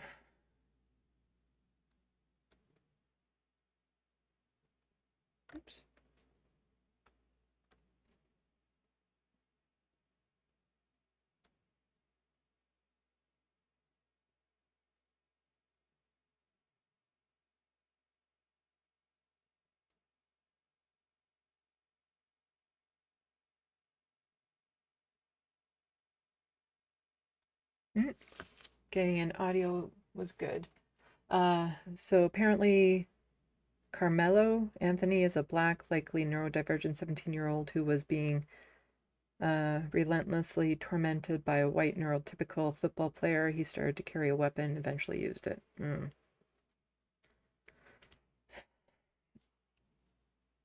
Yeah, I wasn't diagnosed as a child. It's bugging me now where my book is.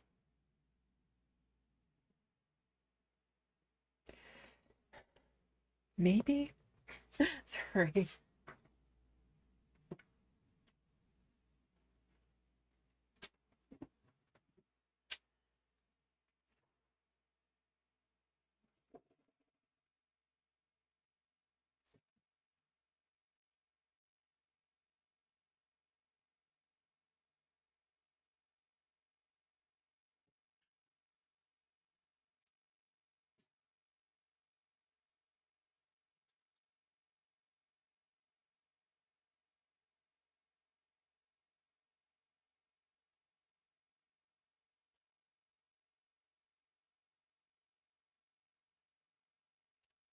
Not there either. There's only so many places I can have books around here.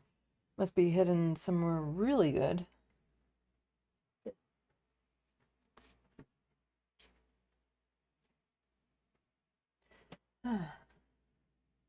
Of course, I'm getting like totally distracted by this.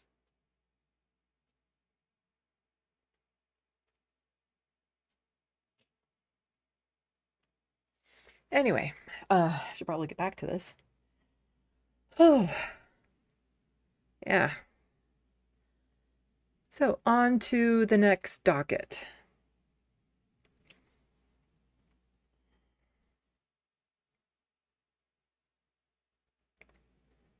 There we go. Gotta go here.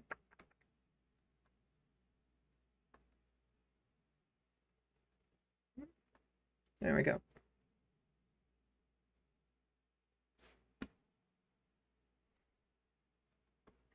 I can close that page.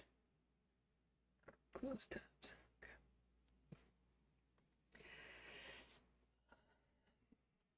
So a lot of trans folks have been going missing and being murdered recently. it is a problem, obviously. I covered a story not too long ago about one trans woman who was stabbed like 33 times. Absolutely horrific story. Well, there's more of them.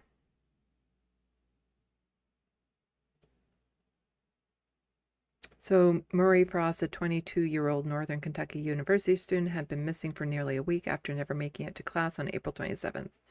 A friend described the disappearance as an impossible situation, saying the uncertainty has been especially difficult for those who know and care about Faust. Police say there is concern for his safety and are asking nearby residents to check surveillance footage as search efforts continue. Police, body of missing Northern Kentucky student found. So Murray Faust is dead, another dead trans man, another dead trans person, and it hasn't even been a week. And in the same account is also tweeting this out. An unidentified trans woman was found dead, clearly murdered, stripped naked less than 24 hours after Murray Frost, a trans man, died. We have no time to ever mourn. Every funeral is immediately preceded by another. Body discovered near Brays Bayou is in southwest Houston, according to HDP homicide detectives.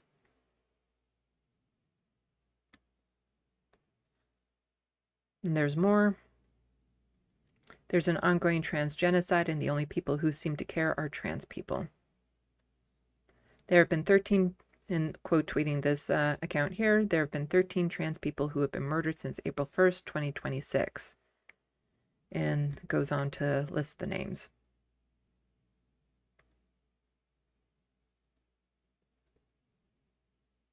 Yeah, Juniper was the one that I knew, that I covered not too long ago, but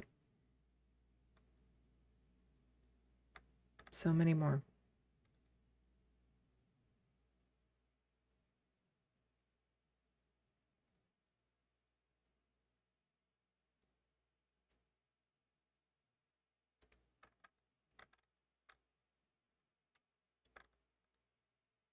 And these aren't covered in the news, you know, not in any real sense.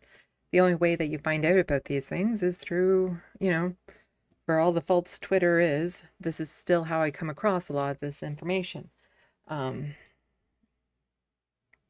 You have to be in the algorithms in order to know that this is even happening.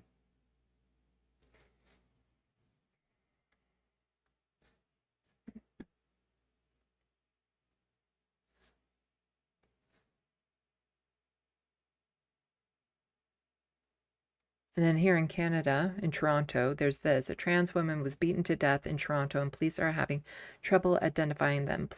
The police also don't seem to be pushing this story as much, so it seems unlikely her people will find her. So if you recognize this person at all, police say the victim was found with obvious signs of trauma and was pronounced dead at the scene. The case was immediately taken over by the homicide unit. So many trans folks are forced into sex work. You know, not by choice, but because there is no other option. Because a lot of places won't hire them. And even though that is discrimination, you would have to prove it. And how could you prove it when they could say, oh, they just weren't qualified for whatever reason?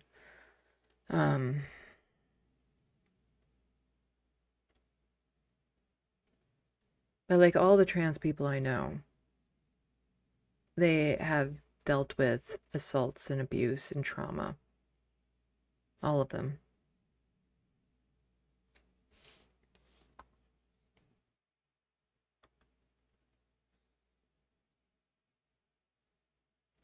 And, you know, coming into Pride Month, there's always a pushback against, you know, because you had that politician in BC saying, or no, Danielle Smith saying that, you know, Indigenous rights have gone too far. Well, you also get a flood of that this time of year, going into Pride Month. Oh, you get a whole month and all that sort of stuff. And what do you need to pride about? And you have all the equal rights and so on and so forth. And yet trans folks are just being murdered all over the place. And Nobody is taking it seriously. Like, nobody in the media is taking it seriously. There has been a mass migration of trans folks in the United States from states where they're making it almost impossible for them to live. Not almost, actually impossible. Taking away their health care, taking away their ability to go to the washroom, criminalizing them. You know, if you're driving with the wrong license, then you could go to jail. Teaching about it in schools could get you, you know, in trouble, like all of this sort of stuff. So there's been a mass migration already within the country. And that's just people who can afford to, who have the ability to. Lots of people can't move. They just can't. Like I can't move, let alone outside of my province. Like there's nowhere I would be able to afford to move to. I can't afford a new rental contract and all that sort of stuff. The only reason why I can afford this place is because of how long my rental contract goes back. But, you know, if I were to have to be forced to move to another province, you know, if you don't have supports there, then how are you going to get set up? Where are you going to land? I'd have to reapply for disability in that province. And as we all know, disability loves denying you off the bat, no matter what. And so, you know, I can't move. And so there's a lot of people in the States who are trans or have trans family members. They can't move. And they're forced to live in these oppressive states that are literally erasing them, making it impossible for them to go about public life. And this type of thing. You know, trans folks are still mocked. This is, you know, was tweeted out by a UFC fighter, an AI generated video of himself beating up transgender Dylan Mulvaney to kick off Pride Month. You know, violence towards them is being glorified. It's being celebrated.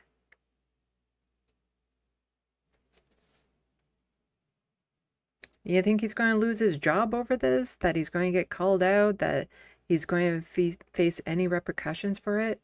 Meanwhile, Dylan, you know, she has to get private security and all of that sort of stuff. Fear for her life, get death threats, all that sort of stuff.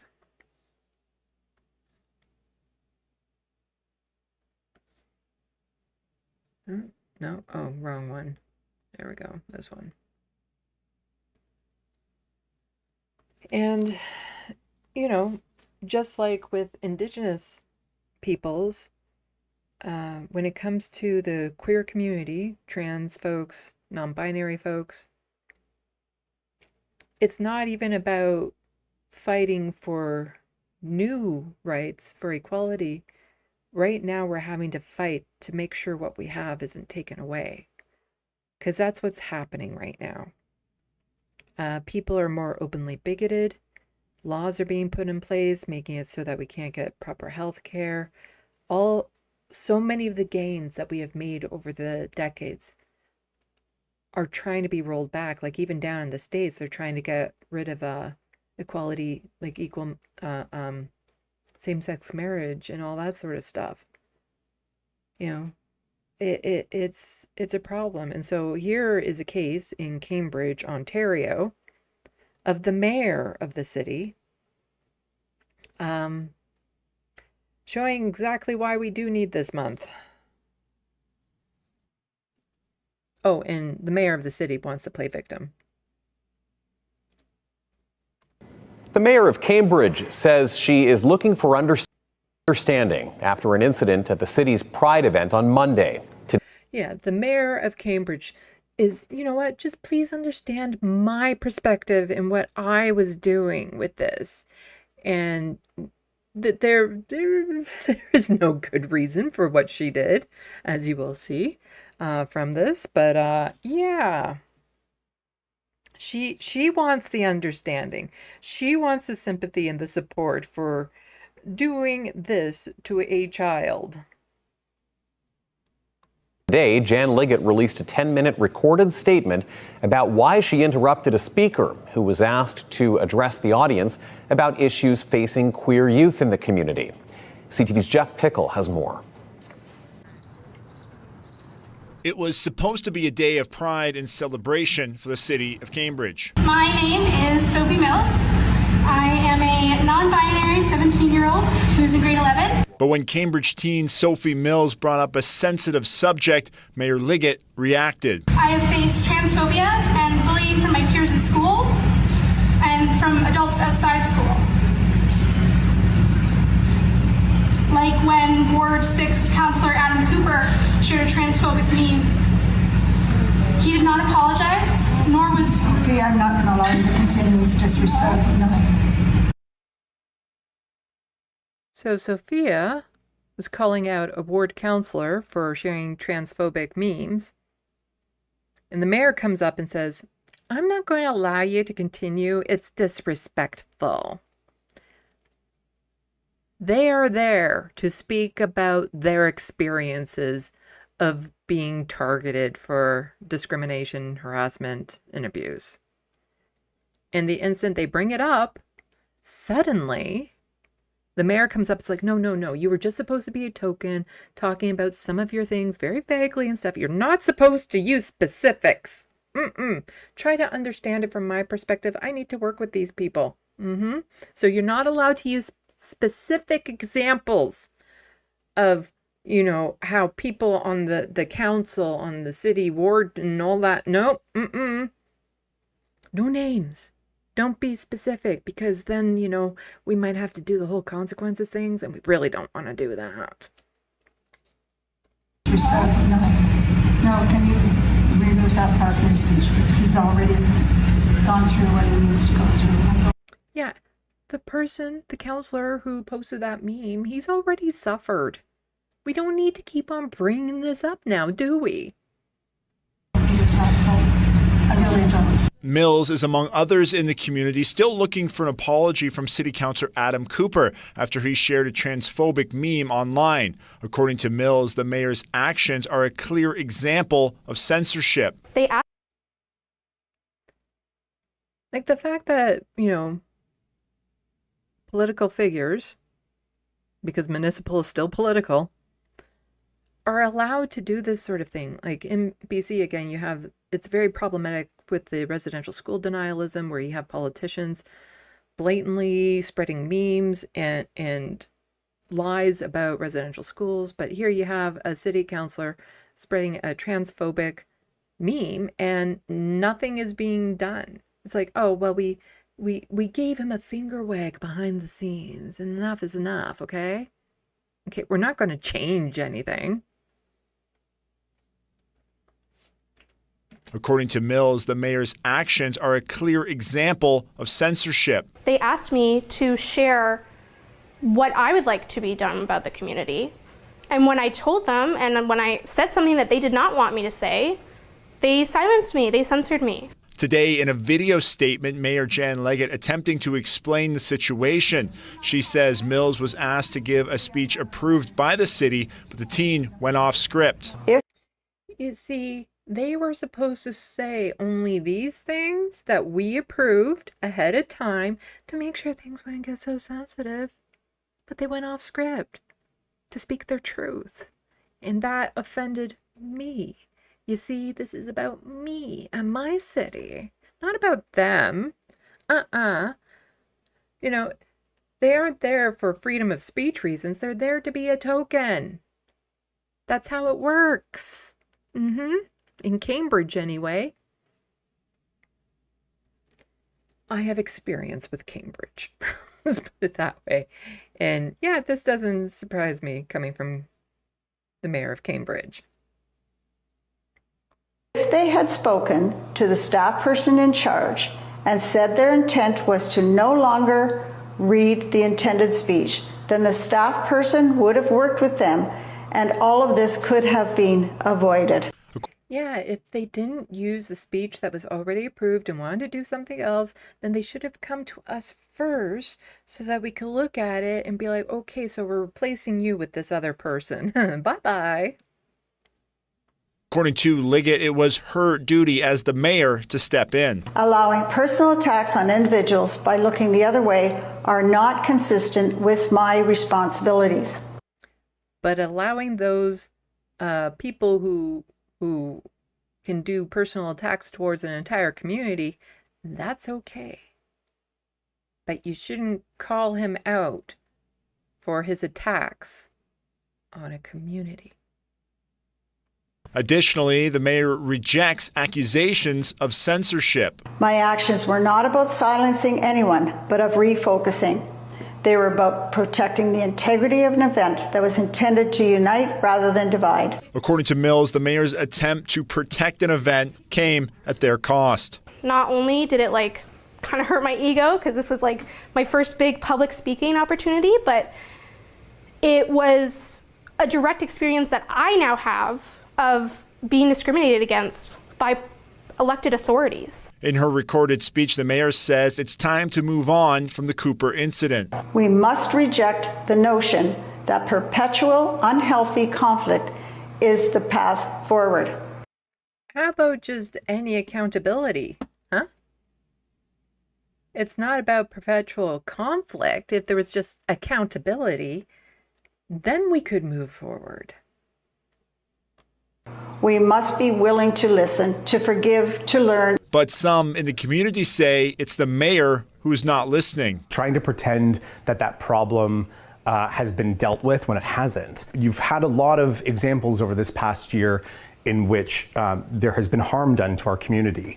So we need some transparency here. What has been done? In a statement, Cambridge City Councillor and mayoral candidate Scott Hamilton said, "This should never have happened. I strongly condemn the actions taken by Mayor Liggett during the pride flag raising ceremony." Adding, a healthy community is not built on everyone agreeing. It's built on people knowing they can share their experiences and be treated with dignity even when others see the world differently. We reached out to Mayor Liggett for an interview after the incident and again today, but we're told it was not possible. Jeff Pickle for CTV News, Kitchener. Sorry, I just think it's really cute that his name is Pickle. I just find pickle to be a very cute word.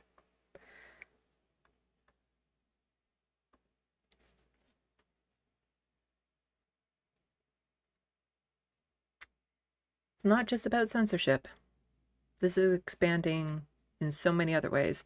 And I talk about this. You can go back. I did a live stream not too long ago, again, about the attack on trans folks in the UK and the US. And it's not, so this account is saying, so it's not about kids anymore. It's about erasing care for adults, for everyone. No longer allowing anyone to transition, erasing trans people. They are marching towards a genocide. So I believe it's currently underway, that that's the intent. But even if you don't believe that's what's happening right now, how could you not see where this is going? With all the laws that are being passed, all the bills being put forward. You know, first it was just children under a certain age, and then it was children under 18, and then it was children under 19, and then it was children under 25. And now it's just all transition care in the entire state. And if you can't afford to flee the state, well, then you're shit out of luck. And I can't remember if it was this state or the other state that made it so it was mandatory to have the sex assigned at birth on your license, driver's license. And if you didn't get that changed right away, there was no grace period or anything, which would then force you to be outed to people whenever they saw your driver's license. No longer, there was one school, I covered this, what was it, last week or the week before? Must have been the week before. No, I did a live stream specifically about this topic not too long ago. And there's like some schools in the United States where, since they don't have like individual washrooms, they put a porta potty outside for non-binary kids to use or trans kids to use. That's not safe for those kids.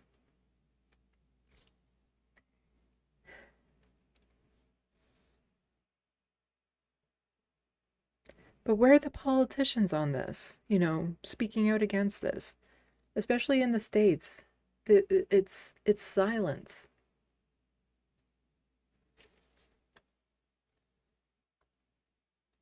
So HRT just effectively got banned in Oklahoma. Senate Bill 904, now signed into state law, prohibits Medicaid coverage of surgical procedures and pharmaceuticals for the purpose of gender transition. Pursuant to the law, following the immediate changes to Medicaid coverage are in effect. For medical coverage, claims that indicate a diagnosis of gender dysphoria and procedure code that can be used for gender transition will suspend for review. Providers are required to submit a documentation with their billed claim that supports the medical necessity and indications for the procedure billed. The claim will suspend for review by a medical authorization unit nurse. If it's determined the procedure is being done for gender transition, the service will be denied. Agency staff will perform look-back reviews on regular basis for members with history of claims billed with gender dysphoria diagnosis. Any suspect claims identified through review will be referred to OHCA's Program Integrity Unit for further investigation.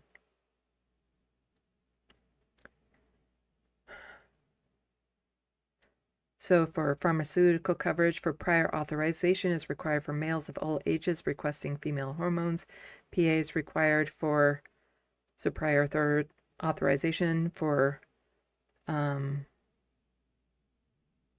gonadotropin releasing hormones for all ages. Testosterone products will continue to require a prior authorization. All PAs are reviewed by OHCA's clinical pharmacy team. Providers and pharmacists are required to submit documentation supporting the medical necessity and indications for the requested use. Behavioral health services and other services excluded in Senate Bill 904 are not affected.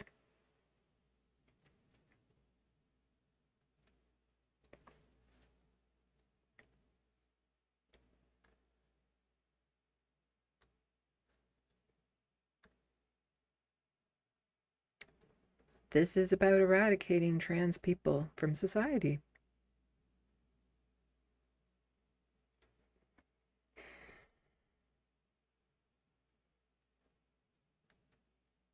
Scooching over across the pond. So a law was passed recently saying that people can only go into gendered spaces based on the gender they were assigned at birth. And a reminder, the gender you were assigned at birth was basically a doctor look to see if you had an innie or an outie. That was it.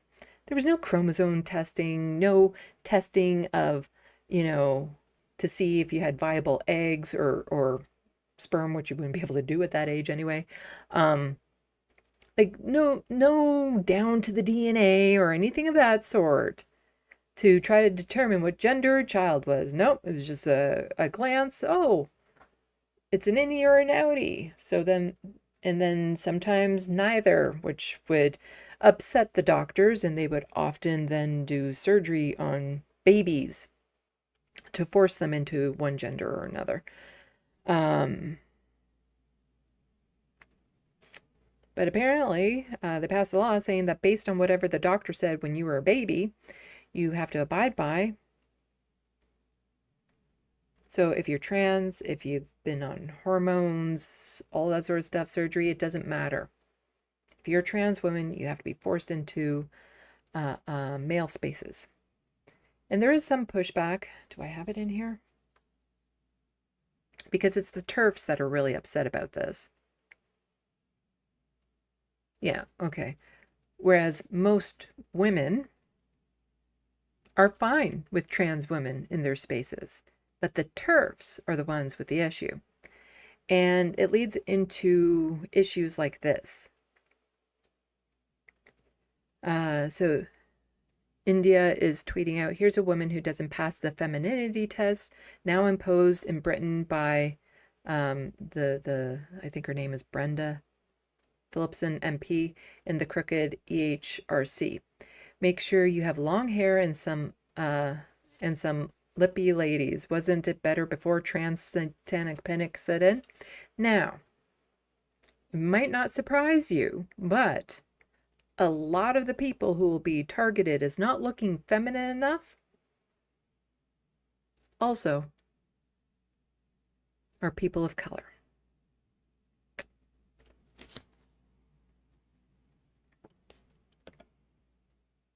So this is a TikTok saying, point of view when Karen in your damn business. I am over the daily harassment and discrimination. Ugh, it's exhausting being me. This is a cis woman in a woman's change room. Some weird shit. You all in my Kool-Aid, girl. What the fuck on? Like, bitch, I don't gotta look like you, ho. Stop fucking double taking. She looks fabulous, by the way. I'm going to the gym. My God. That is something to work towards. But it sounds like she was already harassed, but wait for Karen to come into frame.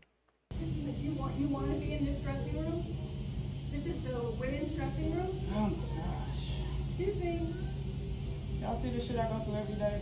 Like, this motherfucker on some weird shit right now. Like, Excuse me? leave me the fuck alone! This is the women. Get the fuck on! Okay, you are too. Mind your... You're mean. Excuse me? You're the one that is just going up to this random person, you know, questioning their gender and if they should be in this change room or not. Just mind your own damn business. Business. Mind your business. The fuck on. The fuck is you talking about? Shit, weird as a bitch, nigga. Sorry, there's some language in there. Old ass bitch. Shit, weird as hell. Mind your fucking business, bitch. Shit, weird. Fuck going on? Gotta show you a titty or something, bitch?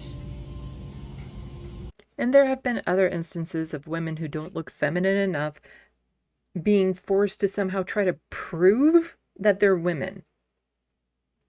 So it's not just trans women who are affected by this, because there are, you know, the percentage of trans women out there is very, very tiny. So it's mostly going to be cis women who don't look feminine enough for other turfy women to be in their spaces. It's about policing appearance, policing behavior, policing their place in society. And so Owen Jones had quote tweeted this out, saying the anti-trans movements are never going to be satisfied. They succeeded in turning the UK into a hostile environment for trans people. So Owen Jones has also been on this beat for a long, long time. Even though he lives on Turf Island, he's been an advocate for trans folks for as long as he's been an advocate for Palestinians. Like, this has been him all through. You can go back as far as whatever, you know. He's always been on the right side of these issues, even though it has done damage to his career, being outspoken on these. And he has faced harassment and abuse because of his stance and for him just being queer. So that's not enough, because nothing ever will be. Here they're seeking to public humiliate and turn into a target employee doing his job. So that's the other thing that these turfy type people are doing, is they'll go in to businesses and try to get gotcha moments of just average people working in their stores, trying to do their thing. But, you know, these right-wingers will go in and they want a video to go viral, so they'll harass staff there. They don't actually care. They're not planning on using the washroom. They just want a viral moment. And sometimes they go viral for all the wrong for the reasons they weren't intending. So the complaint, there are self-enclosed changing rooms. She claims that this forces women and girls to change in front of men, which is an insane lie. If they're self-enclosed, then you're not being forced to change in front of anyone. There's a restaurant around me where They're all gender neutral because all of them are their own individual stalls with a sink and everything, which is actually really nice. You don't have to wait for a certain door to open. You just have to go into any door that's open. And you're not being forced to go to the washroom in front of everyone because it's a closed off unit. So if it's a closed off unit, does it matter if the person in the one next to you is of a different gender? Eventually, this insanity will fall apart because it is insanity, but a cult has been given impunity by our media and political elites, and it will continue to spiral out of control like this. Now, I don't know if I can play this. I want to because of what's said in it, but there's music, like really loud music in the store. So it might get me in trouble, but they didn't have subtitles. So I think what I'm going to do is I will mute this video for you guys, and then I'll try to say what she's saying. Because like I said, they're playing really loud music on this, and it might get my trouble. It might have to be cut out later, and I'd rather not have to cut out this. So the tweet is Colchester. I asked at a Mark and Spencer's, I asked where the women's changing room was to try on swimwear. Manager Andrew, he, his, him, says gender neutral changing rooms are completely safe for women and girls. For asking him this question, he told me to leave the store. Oh no. It wasn't just about asking the question. It was about harassing him. Okay, so I'm muting it for you guys. Just remind me to unmute this when it's over so that the next video I play you actually hear. Let's go to the beginning. So she's accusing him of breaking the law.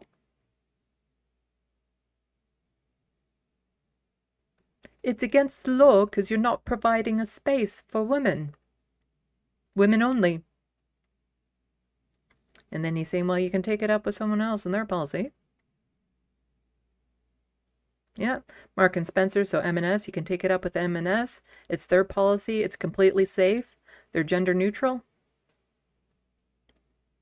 But it's not safe for women and girls. It's not safe, I tell you. It puts them at risk. Can you not answer the question as I chase you down this hall? Answer the question.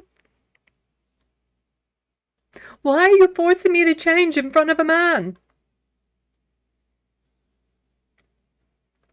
And then he's very politely says, I'm going to ask you to leave the store if you're going to be abusive.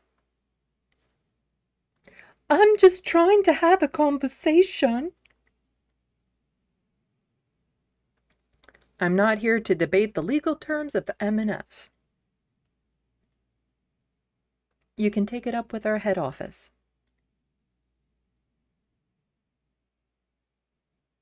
So why should I have to change in front of a man? I love that shake head like you are a fucking idiot.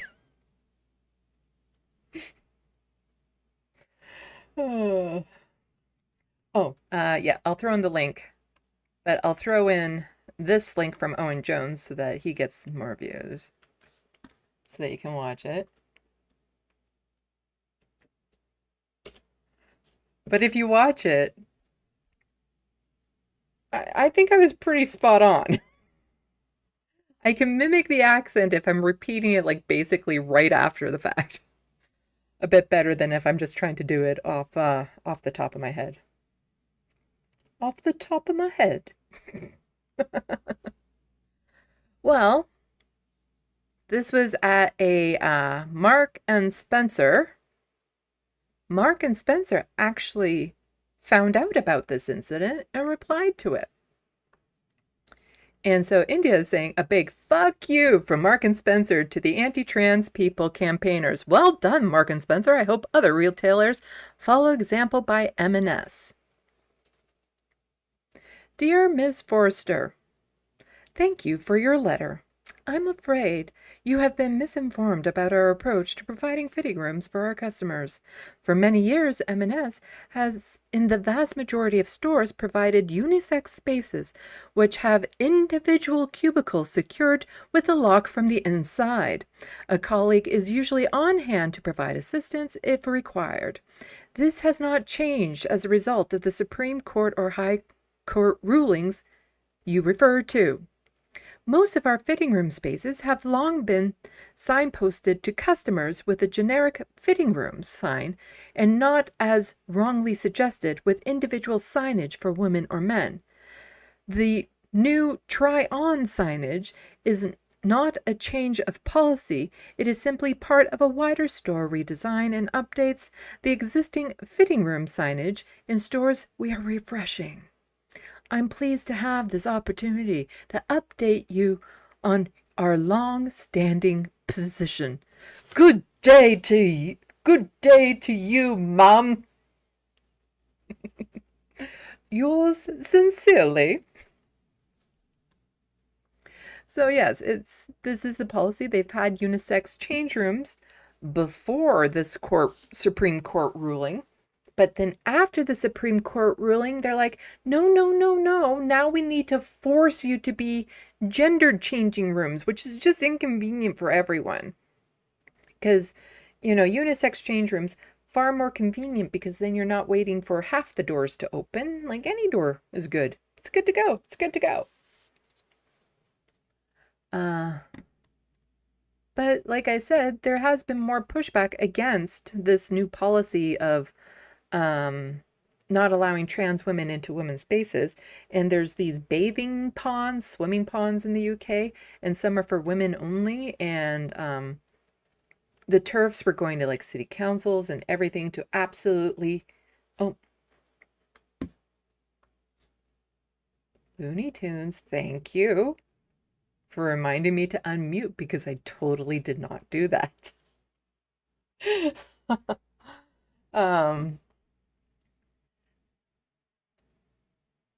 Fuck, where was I?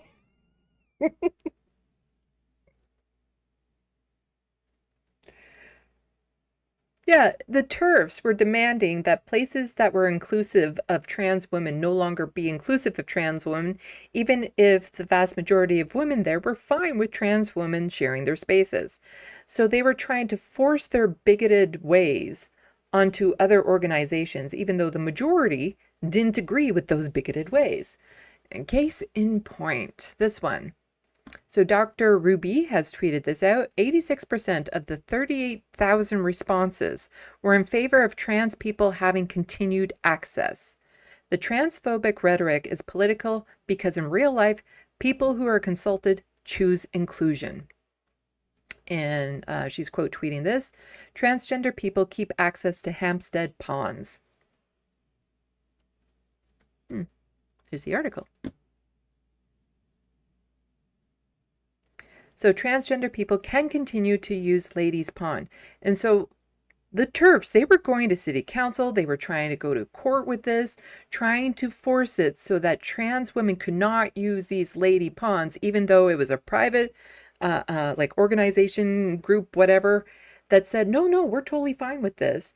But they're trying to force all these places that used to be inclusive to no longer be inclusive. But people, transgender people, can continue to use the Ladies Pond. So transgender people can continue to use Hampstead Health's bathing ponds after City of London Corporation voted to keep the existing policy in place. So, again, something that existed before this stupid ruling from the Supreme Court.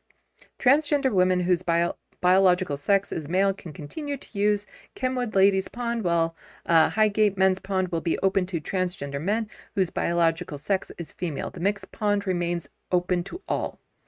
The CLC, which manages the ponds, launched a consultation in September after the Supreme Court ruled in April last year that the terms women and sex in the Equality Act 2010 referred to biological sex, which again, the whole idea of biological sex is a misnomer for lots and lots of reasons that I've covered on this channel. Anyway, the CLC said it voted to keep the policy after 86% of the 38,000 responses That is like such a fucking overwhelming majority there. Because if you're dyslexic, you're seeing 68%, and it's like, well, that's a majority and a decent one. No, it's 86%. That is a fucking large majority. And for the people who can't handle having, the off chance that a trans woman is going to be there at the same time of you, is that so offensive? Then you don't go to the pond. If you're so terrified of that, of the chance, because the vast majority of people who use these ponds probably won't encounter. Because again, the percentage of trans people out there, very small. Feedback from regular pond users supported the same approach. The CLC added the corporation said improvements had also been agreed to add more private cubicles as part of upgrades to toilet and shower facilities at the ponds. The decision means the women's and men's ponds would not be classed as single-sex spaces under the Equality Act. Guidance from the Equality and Human Rights Commission, EHRC, published last month said single-sex services should be based on biological sex. So their workaround to say, we're not classifying them as single-sex spaces then. There. In March, the charity Sex Matters won permission at the Court of Appeal to continue a legal challenge over the pond's access policy. These are people who might not even be using the pond, wanted to try again to force this condition on them, arguing that allowing trans people to use facilities in line with their gender identity amounted to sex discrimination. Yeah, you want someone who is a trans woman to just then, go into the men's pond? The thing is that, yes, there are mixed gendered ponds, apparently. But the women who tend to use the women only, sometimes it's because they've had bad experiences with men. Trans women, a lot of trans women, have had bad experiences with men and would feel safer in a women's only location. My gym has a women's only workout spot. So you want trans women who might have had experiences that led them to wanting to feel safer in women-only areas to be forced into mixed areas or male areas. The CLC withdrew its gender identity policy following the Supreme Court ruling. During Thursday's committee hearing session, member Steve Goodman opposed the policy, calling it unacceptable. If we're going to have a ladies' pond, it should be for biological women only, he said. We shouldn't have a situation where any biological male can go to the gate and say, I've decided I'm starting a process of wanting to be a trans woman. Therefore, I can swim in the ladies' pond. That's unacceptable, I say. All British people sound like that. Katie Stewart, the CLC's executive director for environment, said the staff would rely on common sense in applying the policy. Yeah. If someone comes in and is very apparently is a man trying to use the woman's pond, we will trust our staff's judgment, she said. She added the policy should be applied sensitively and that the staff would not be expected to carry out physical checks or request identification. Policy Chairman Chris Hayward added, although our consultation was never a referendum, the message from regular swimmers and wider community was clear. People want these ponds to remain safe and respectful and inclusive.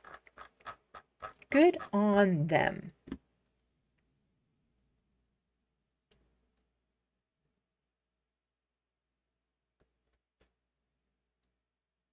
I totally have not been plugging into politics all that much. Did his election come up? Tom Steyer. Did his election come up? He was running for something. And he's a billionaire, so a lot of people don't like him because he's a billionaire, but it'd be nice if the non-billionaires were also saying this shit. I'm just saying.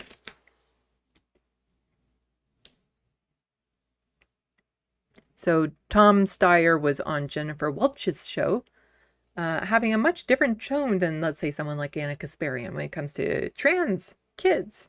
You talked about trans people. I'm totally in favor of trans athletes in high school. I think when you understand the vulnerability, the stress, the danger of being a trans kid and you understand that almost half of them try to commit suicide. Yeah. And then you think we're going to punish those kids. We're going to cut them off from team sports. We're going to cut them off from participating in the community. We're going to cut them off from fun. It's like, no, we're not. No, we're not. And, you know, as someone who played sports my whole life and loves sports and love playing sports, there are more important things than whether you start on your high school basketball team. And that is standing up for people who are under threat of death. You talked about trans people. I'm totally in favor of trans. Yeah, just let kids be kids. Have fun. Not feel like they're being singled out and isolated. Just let them be themselves. Like, that's not a radical viewpoint. And we need more candidates speaking out like this. And I just realized I have this, and it's from the Tony Awards. Am I allowed to show this on stream? I just realized I might not be allowed to show this on stream. And it doesn't have subtitles because it's from the Tony Awards. Darn it, I haven't recalled anyone else doing this. Fuck. Well, I guess I'll just read the quote then, because I just realized, oh, no, Justice just rated. Welcome, thank you so much. I was just talking about lady pawns in the UK. I also did a British accent earlier. Spot on. You can go check that out by rewinding a bit.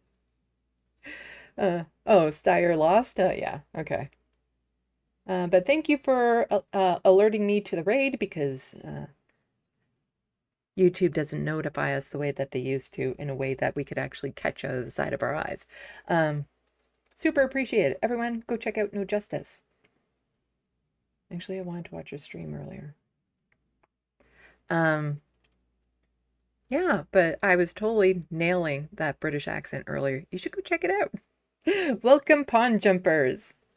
So I just realized that I had put this in here, wanting to show the video, but it's from the Tony Awards, and so this could be copyrighted material, so I won't be able to actually show the clip, but I'll just read the quote that's here in the tweet. So Spencer says, "Hell yes to this acceptance speech from Queen Jean, who just became the first openly trans person to ever win a Tony.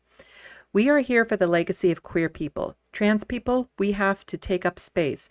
We have to shift the paradigm. The world right now is deeply, deeply combating so many ailments, and we know as a society that when we come together, we can make real, permanent change." So she won for Best Costume Design for a musical, Cats.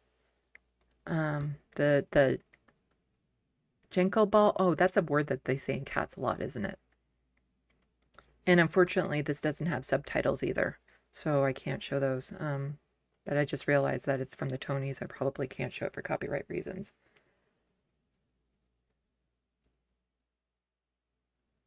Yeah. So if you want to see more of my coverage on these stories, specifically on stories related to trans folks, I did a live stream about it not too long ago, an individual live stream. Because again, for some of these tougher topics, I rather do a one-off live stream separate from my regular news live stream, because the news is already fucking heavy enough. We don't need to then add in talk of like genocides that are happening and stuff within it. And also then if I get demonetized for talking about serious important issues, it won't affect my entire news live stream. So that is the end of that docket and all the stuff that I had prepared for today. So you know how it goes. We're going to check the SandBox. Where was I? Well, looks like lots of people jumped in. Welcome everyone, and I super appreciate the pawn jumpers. One of these days, maybe I'll be invited on No Justice's show. I'm just saying, that's the crossover we need. Cross-pawn solidarity. I have no idea how to contact her. I'm very contactable. That potentially sounds weird. Okay. Okay, I saw those. Philip Blair, bigotry is so disgusting and stupid. I've never met someone spewing bigotry who seemed to be a happy, contented person. Yeah. Yesterday I was showing the Walk for Israel, the March for Genocide, that happened in Toronto. And seeing the faces of some of those people, like the one guy that yelled out, "I fucked your sister, nice pussy." He yelled that out in front of children.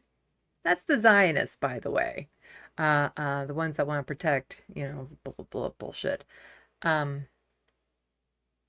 You don't shout out something like that if you're a well-balanced, content person.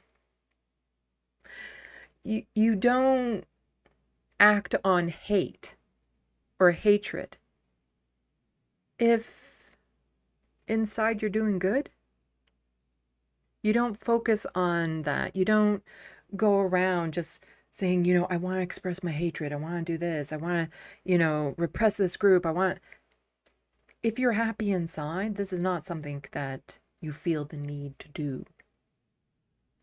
And yeah, you look at all the right wingers, like if you watch like Ben Shapiro, Steven Crowder and stuff like that, when have you ever heard them laugh? And even Tucker Carlson, laugh in a way that wasn't to mock others. Like just a genuine, here's a funny moment.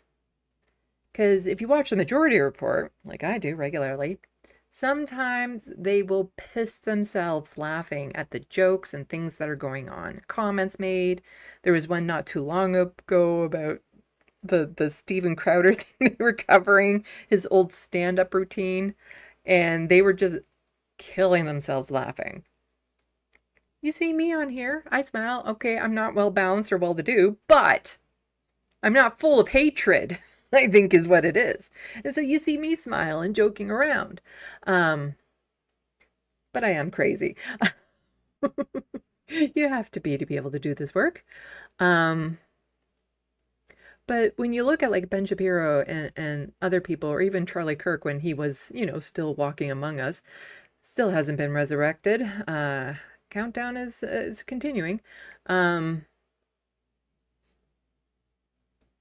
They never genuinely smiled or seemed happy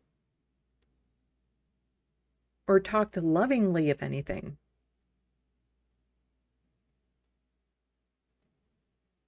Like, how can you have any sense of joy or happiness inside if your focus is on hating other people?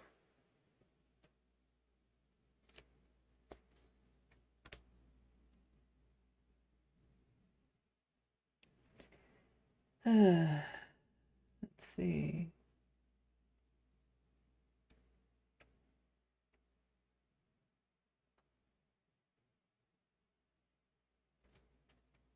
Hello, Flow Snake. Welcome to the SandBox.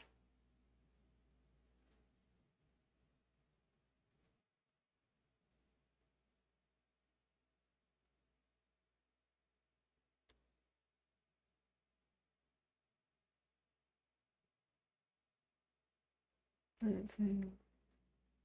So Life, I used to like the UFC. They ruined it for me. Yeah.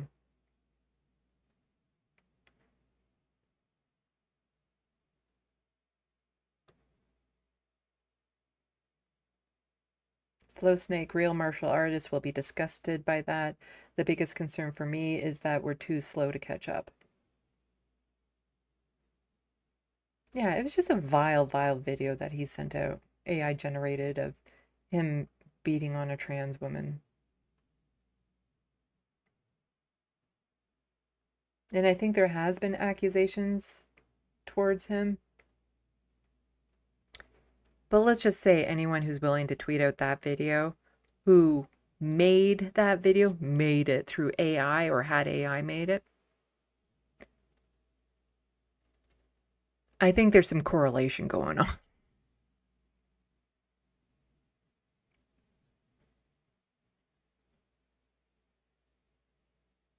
Philip Blair, so brave of the mayor to come out of the closet as stupid. Talking about the mayor of Cambridge who cut off the non-binary student. They were in grade 11 doing their first public speech, and the mayor cut them off because they were pointing out the transphobic meme shared by one of the ward counselors.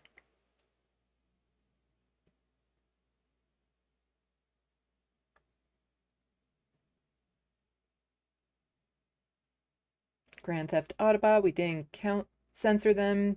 They said things we didn't explicitly tell them to say. How's that better? Yeah.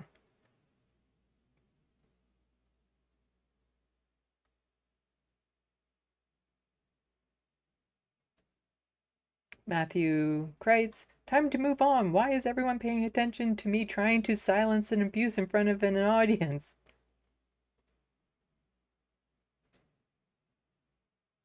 Real John, let them hit cute until Pickle finds himself in a pickle.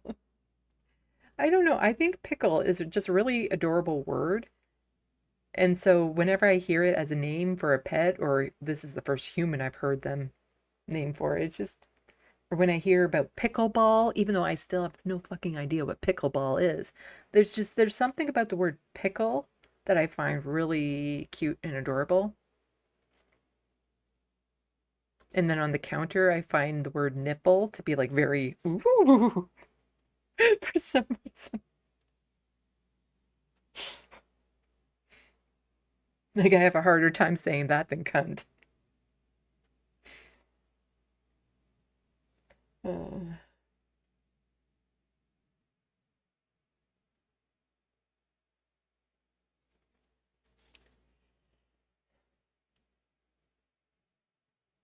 So Matthew Kreitz saying this will kill people, trans people with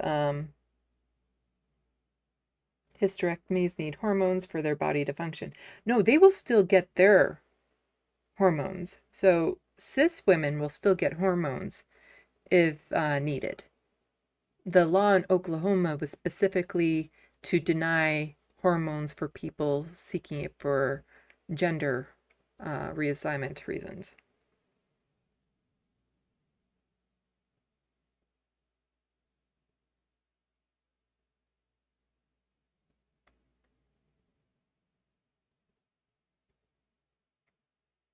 Hello, Blake Gunnels. Welcome to the SandBox.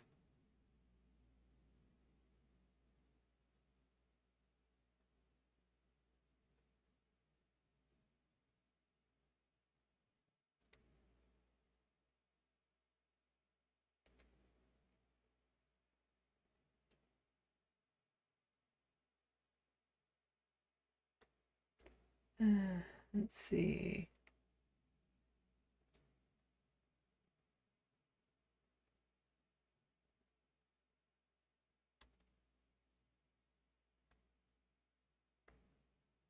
Just scooching through these. I give a lot of dead air when I'm looking through because I'm trying to find comments in the SandBox that I know the context to and aren't part of an ongoing thread in there.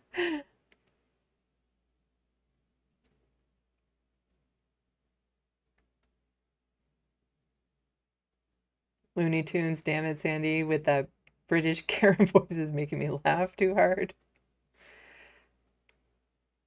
I used to do dinner theater, and there were times that I would go to a table and somebody there would have like a UK accent. So not necessarily British or something, but within that region. And it'd be funny because I have a sympathetic ear. So sometimes if I'm not thinking about it, I can do the accent. But the instant I start thinking about it, I can't do it anymore. And this happens with a lot of different accents. Like when I watched the movie in the theaters, Birds of Prey, a superhero, anti-superhero movie. I came out with a Brooklyn accent. And I actually had to shake it off because as long as I'm not thinking about it, I can pull it off. But then every now and then I would get to a table with somebody with an accent.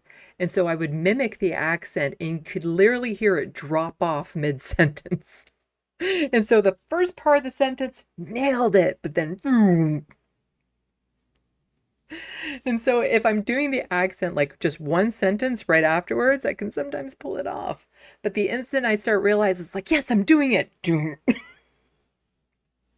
I wish I could train my voice so I could do it a little bit better because I love accents. Fucking love accents. Uh-huh. I wish I had the money to travel to like Scotland and Ireland because fucking love those accents. To be fair, Russian is my favorite accent, but I'm definitely not traveling there.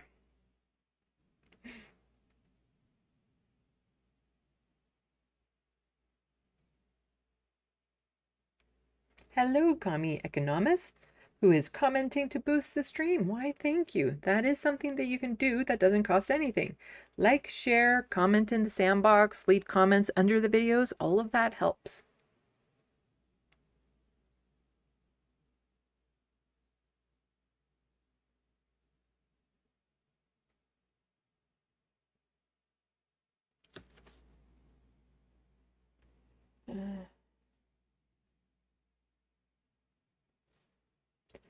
Blake Gunnell saying, Soul Life, I used to watch coordinating Bill Maher's during the pandemic, but I don't anymore. Well, I'm glad you moved on to lefter pastures. I think a lot of people at one point watched Bill Maher in their journeys. I did. Which is part of my qualms with TYT right now, is that a lot of people who go online looking for leftist content, they're fed up TYT before anyone else because they're the biggest. Anyway, I don't want to start talking about that right now because now that I'm done with the vending markets that I was in, because I do have another vending market this Saturday, but it's very low key, and so I'm not making anything new for it. I can finally unwind from all the stress I've been under, because for those who don't know, I was at the big Pride Festival in my area, and I had a table for vending for my paintings and stuff. I did okay. Like, it wasn't worst case scenario, but it also wasn't anywhere near what I had hoped. But it was enough to pay off the table and then some. And I was able to afford a new pair of shoes, which is something I was in desperate need of.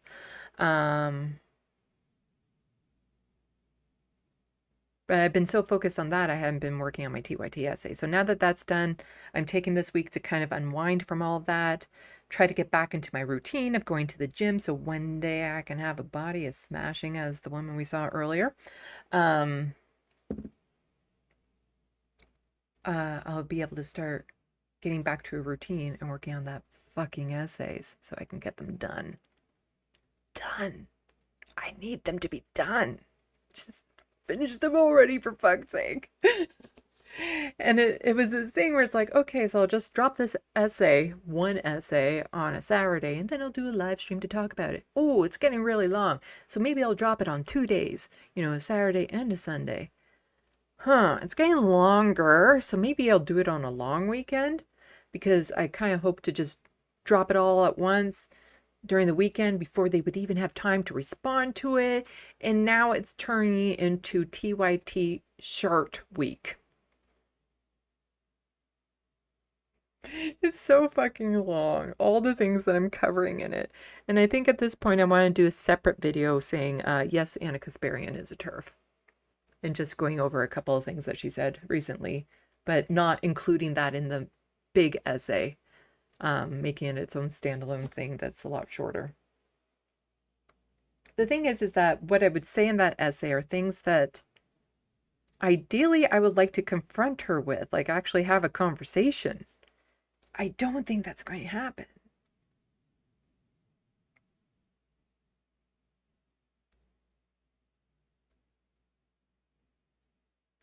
Hello, Mr. Sat Navatron. Just... Hello, Andrew Luke. There's a name I can pronounce. Oh.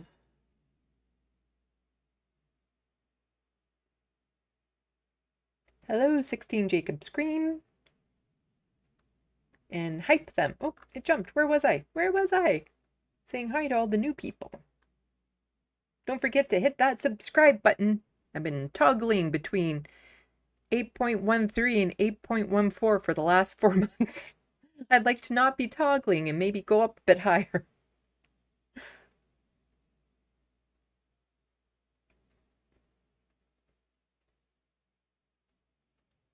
John, let them as well that YouTube makes the raid notification so small that it affects both large and small channels. Yeah. Because it used to be like a gray banner at the top of the chat that you could easily see out the corner of your eye.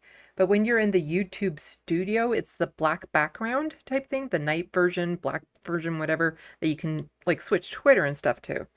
And then it's a small black bar at the bottom of the chat that will notify you now. And it's like, you don't fucking see that unless you're like trying to look right at it.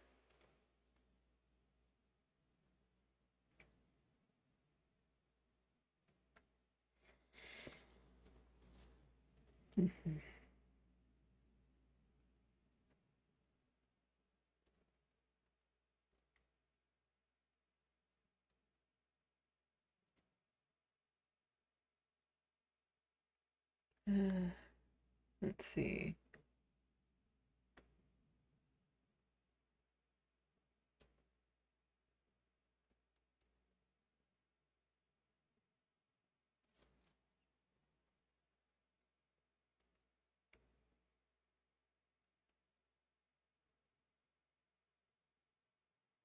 Grand Theft Autobot, at least Pickle's name wasn't Dylan? I don't know what that means.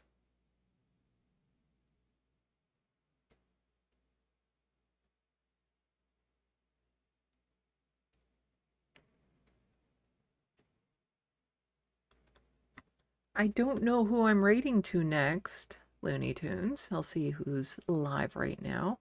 I know this space is live, but I do like to vary it up. Let's see. Unfortunately, YouTube actually isn't that accurate when just looking at it, so I have to go into my edit, customization. If I do this, search from, okay. So there's a bunch of upcomings. There's a live 24/7 TYT channel, by the way. Yeah, I'll be rating into this space.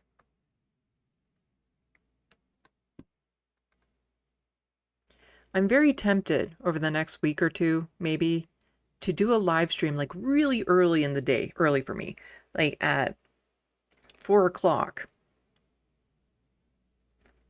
A live stream about, you know, dick all, nothing really. Just so I can raid the serfs. Because that's the thing when I raid, oh, I can take this down now. When I do my live stream so late at night, I don't necessarily have people I can raid to. But that's why I get a lot of the pond side, far side of the pond raiding me. Because I'm still going while they're signing off, even though technically we stream roughly around the same time. But it rarely ever happens in reverse because, you know, it's like 4 a.m. there by the time I'm getting done.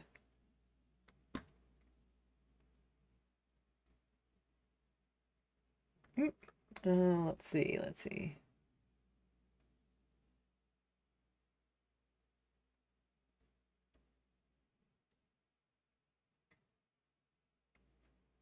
Silas, Sandy, how did the painted leaves sell? I think you mean the tulips. They were the best sellers, actually.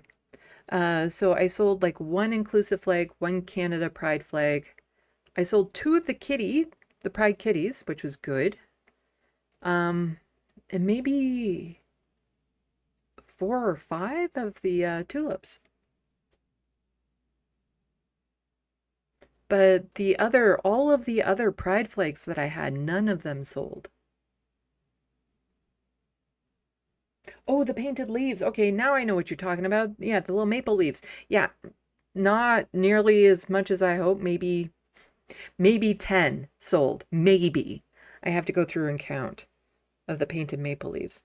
Because I thought they would sell like crazy because they were only $5 hand painted in pride colors. Here, I can show you. Ugh. I even had them on a nice stand.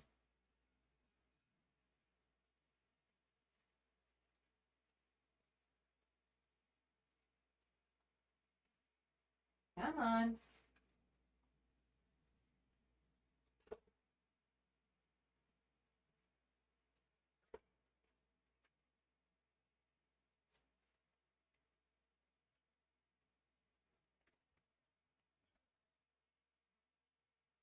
Oh, okay.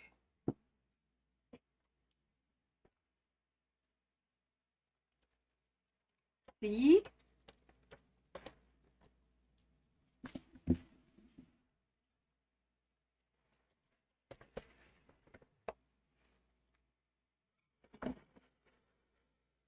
So I had them on this. This is a rack I actually keep my sunglasses on. So I took my sunglasses off because I have a crazy amount of sunglasses. And so then I put them on here. But I sold barely any of them. I ended up giving away one intersexed one because there was somebody near the end of the day going around with an intersex flag. And so they probably don't get too much of the pride stuff. So this is the intersex one here. But yeah, barely any sold. And I thought they would sell like crazy. None of them were customized. So nobody, wanted to pay $10 to get one of these with their name on it. Yeah. But I think they look like super fantastic and cute. And then, here's an example of one with their name. Where's mine? I made one for myself.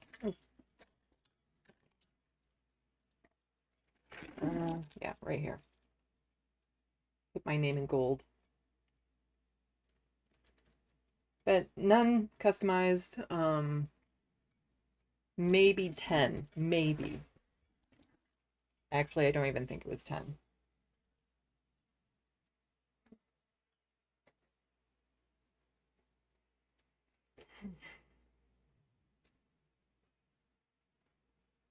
And I sold, I think, 3 books. So it's like, again, I made enough to cover off the table and then some. But nowhere near as much as I was hoping, or nowhere near as much as I was even expecting, because I thought those maple leaves would sell like crazy.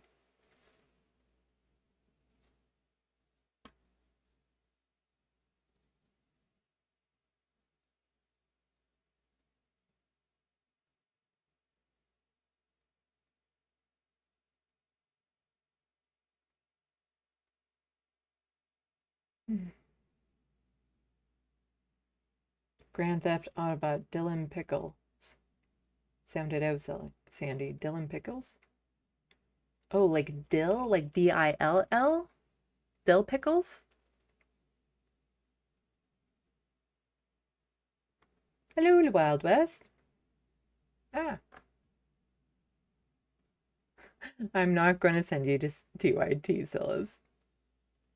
I'm surprised they have a 24/7 channel. This space should be replacing that.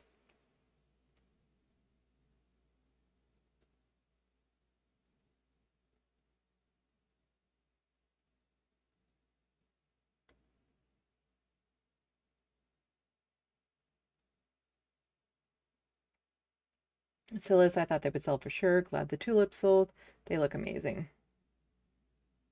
The Wild West, nobody has money. That's the problem. I figured they were only $5. And people go to that event with money, like keeping in mind that there might be things to buy from the different vendors and stuff. But yeah, barely any. As you can see, I still have a ton of them. So now I have like a whole bunch of the pride flags and stuff like that I'm like, I don't know what to do with these.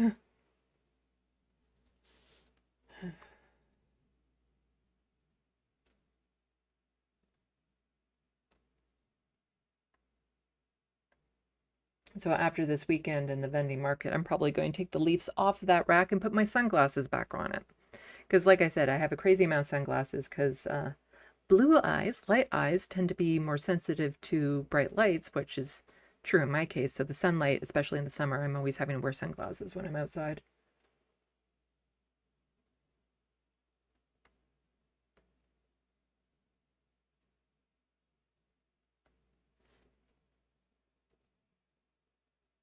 Rusty rotating rack looks expensive. Nah, I got the rack like at a Value Village, but then I got the Lazy Susan it's on at a different time at a Value Village, and so the whole thing combined wasn't even $10. Like a secondhand store is where I got them from, and then I put them together. And I've had it for a long, long, long, long time. I had to wipe off all the dust of it and stuff.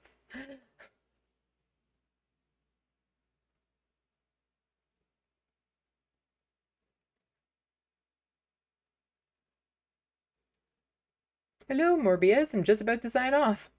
And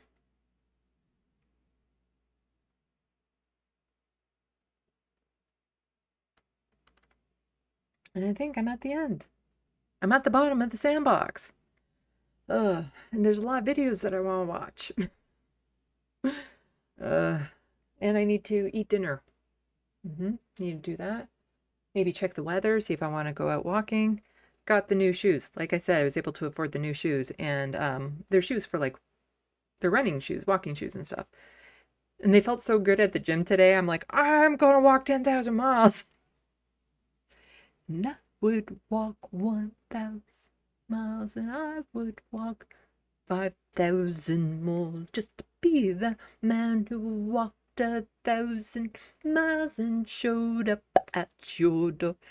Ba-da-ba. Hello, Isidore. I'm by, yeah.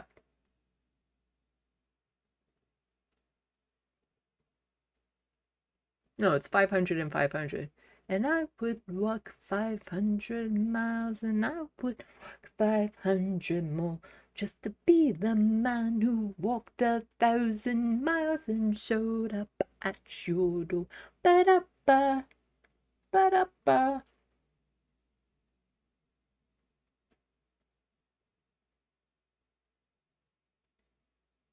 Oh, fall down at your door? Well,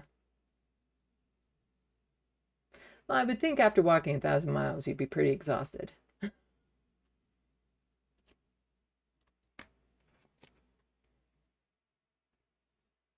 The Wild West, the Proclaimers, is that what? Anyway, yeah. Anyway, so tomorrow on this space, 4 p.m. Eastern, you'll see me. My next news live stream, I don't know if it will be Monday or Tuesday, definitely not Sunday. Monday, if I don't feel like leaving my home, I'll do it Monday, but if not, it will be Tuesday. And then after that, hopefully I can just get back into my regular routine. So I think I'll put up my stuff. Where's my stuff? Oh, right, I have to be in this panel. No, where? Oh, right, it's not highlighted yet because I haven't put it on. Sign off socials, there we go. Buy my book.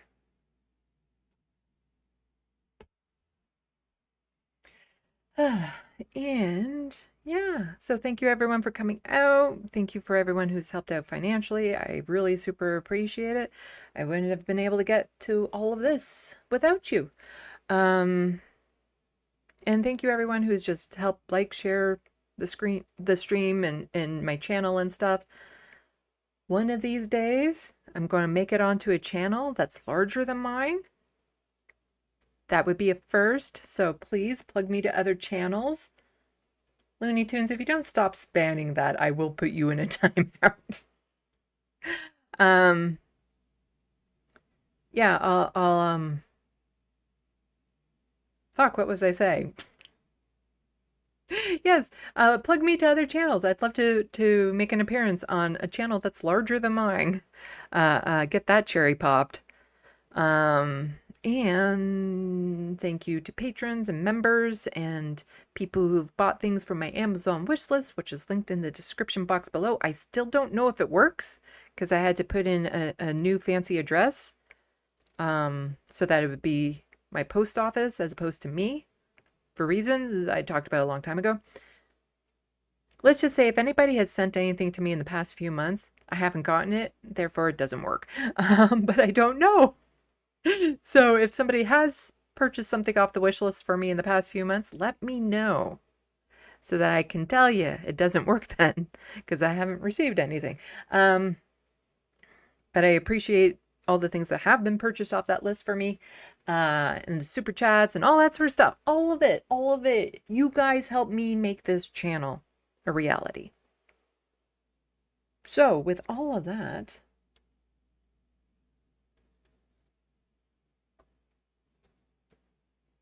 salut, à la prochaine. Thank you for watching and stay tuned. I'm Sandy, wishing your tomorrow is better than your today.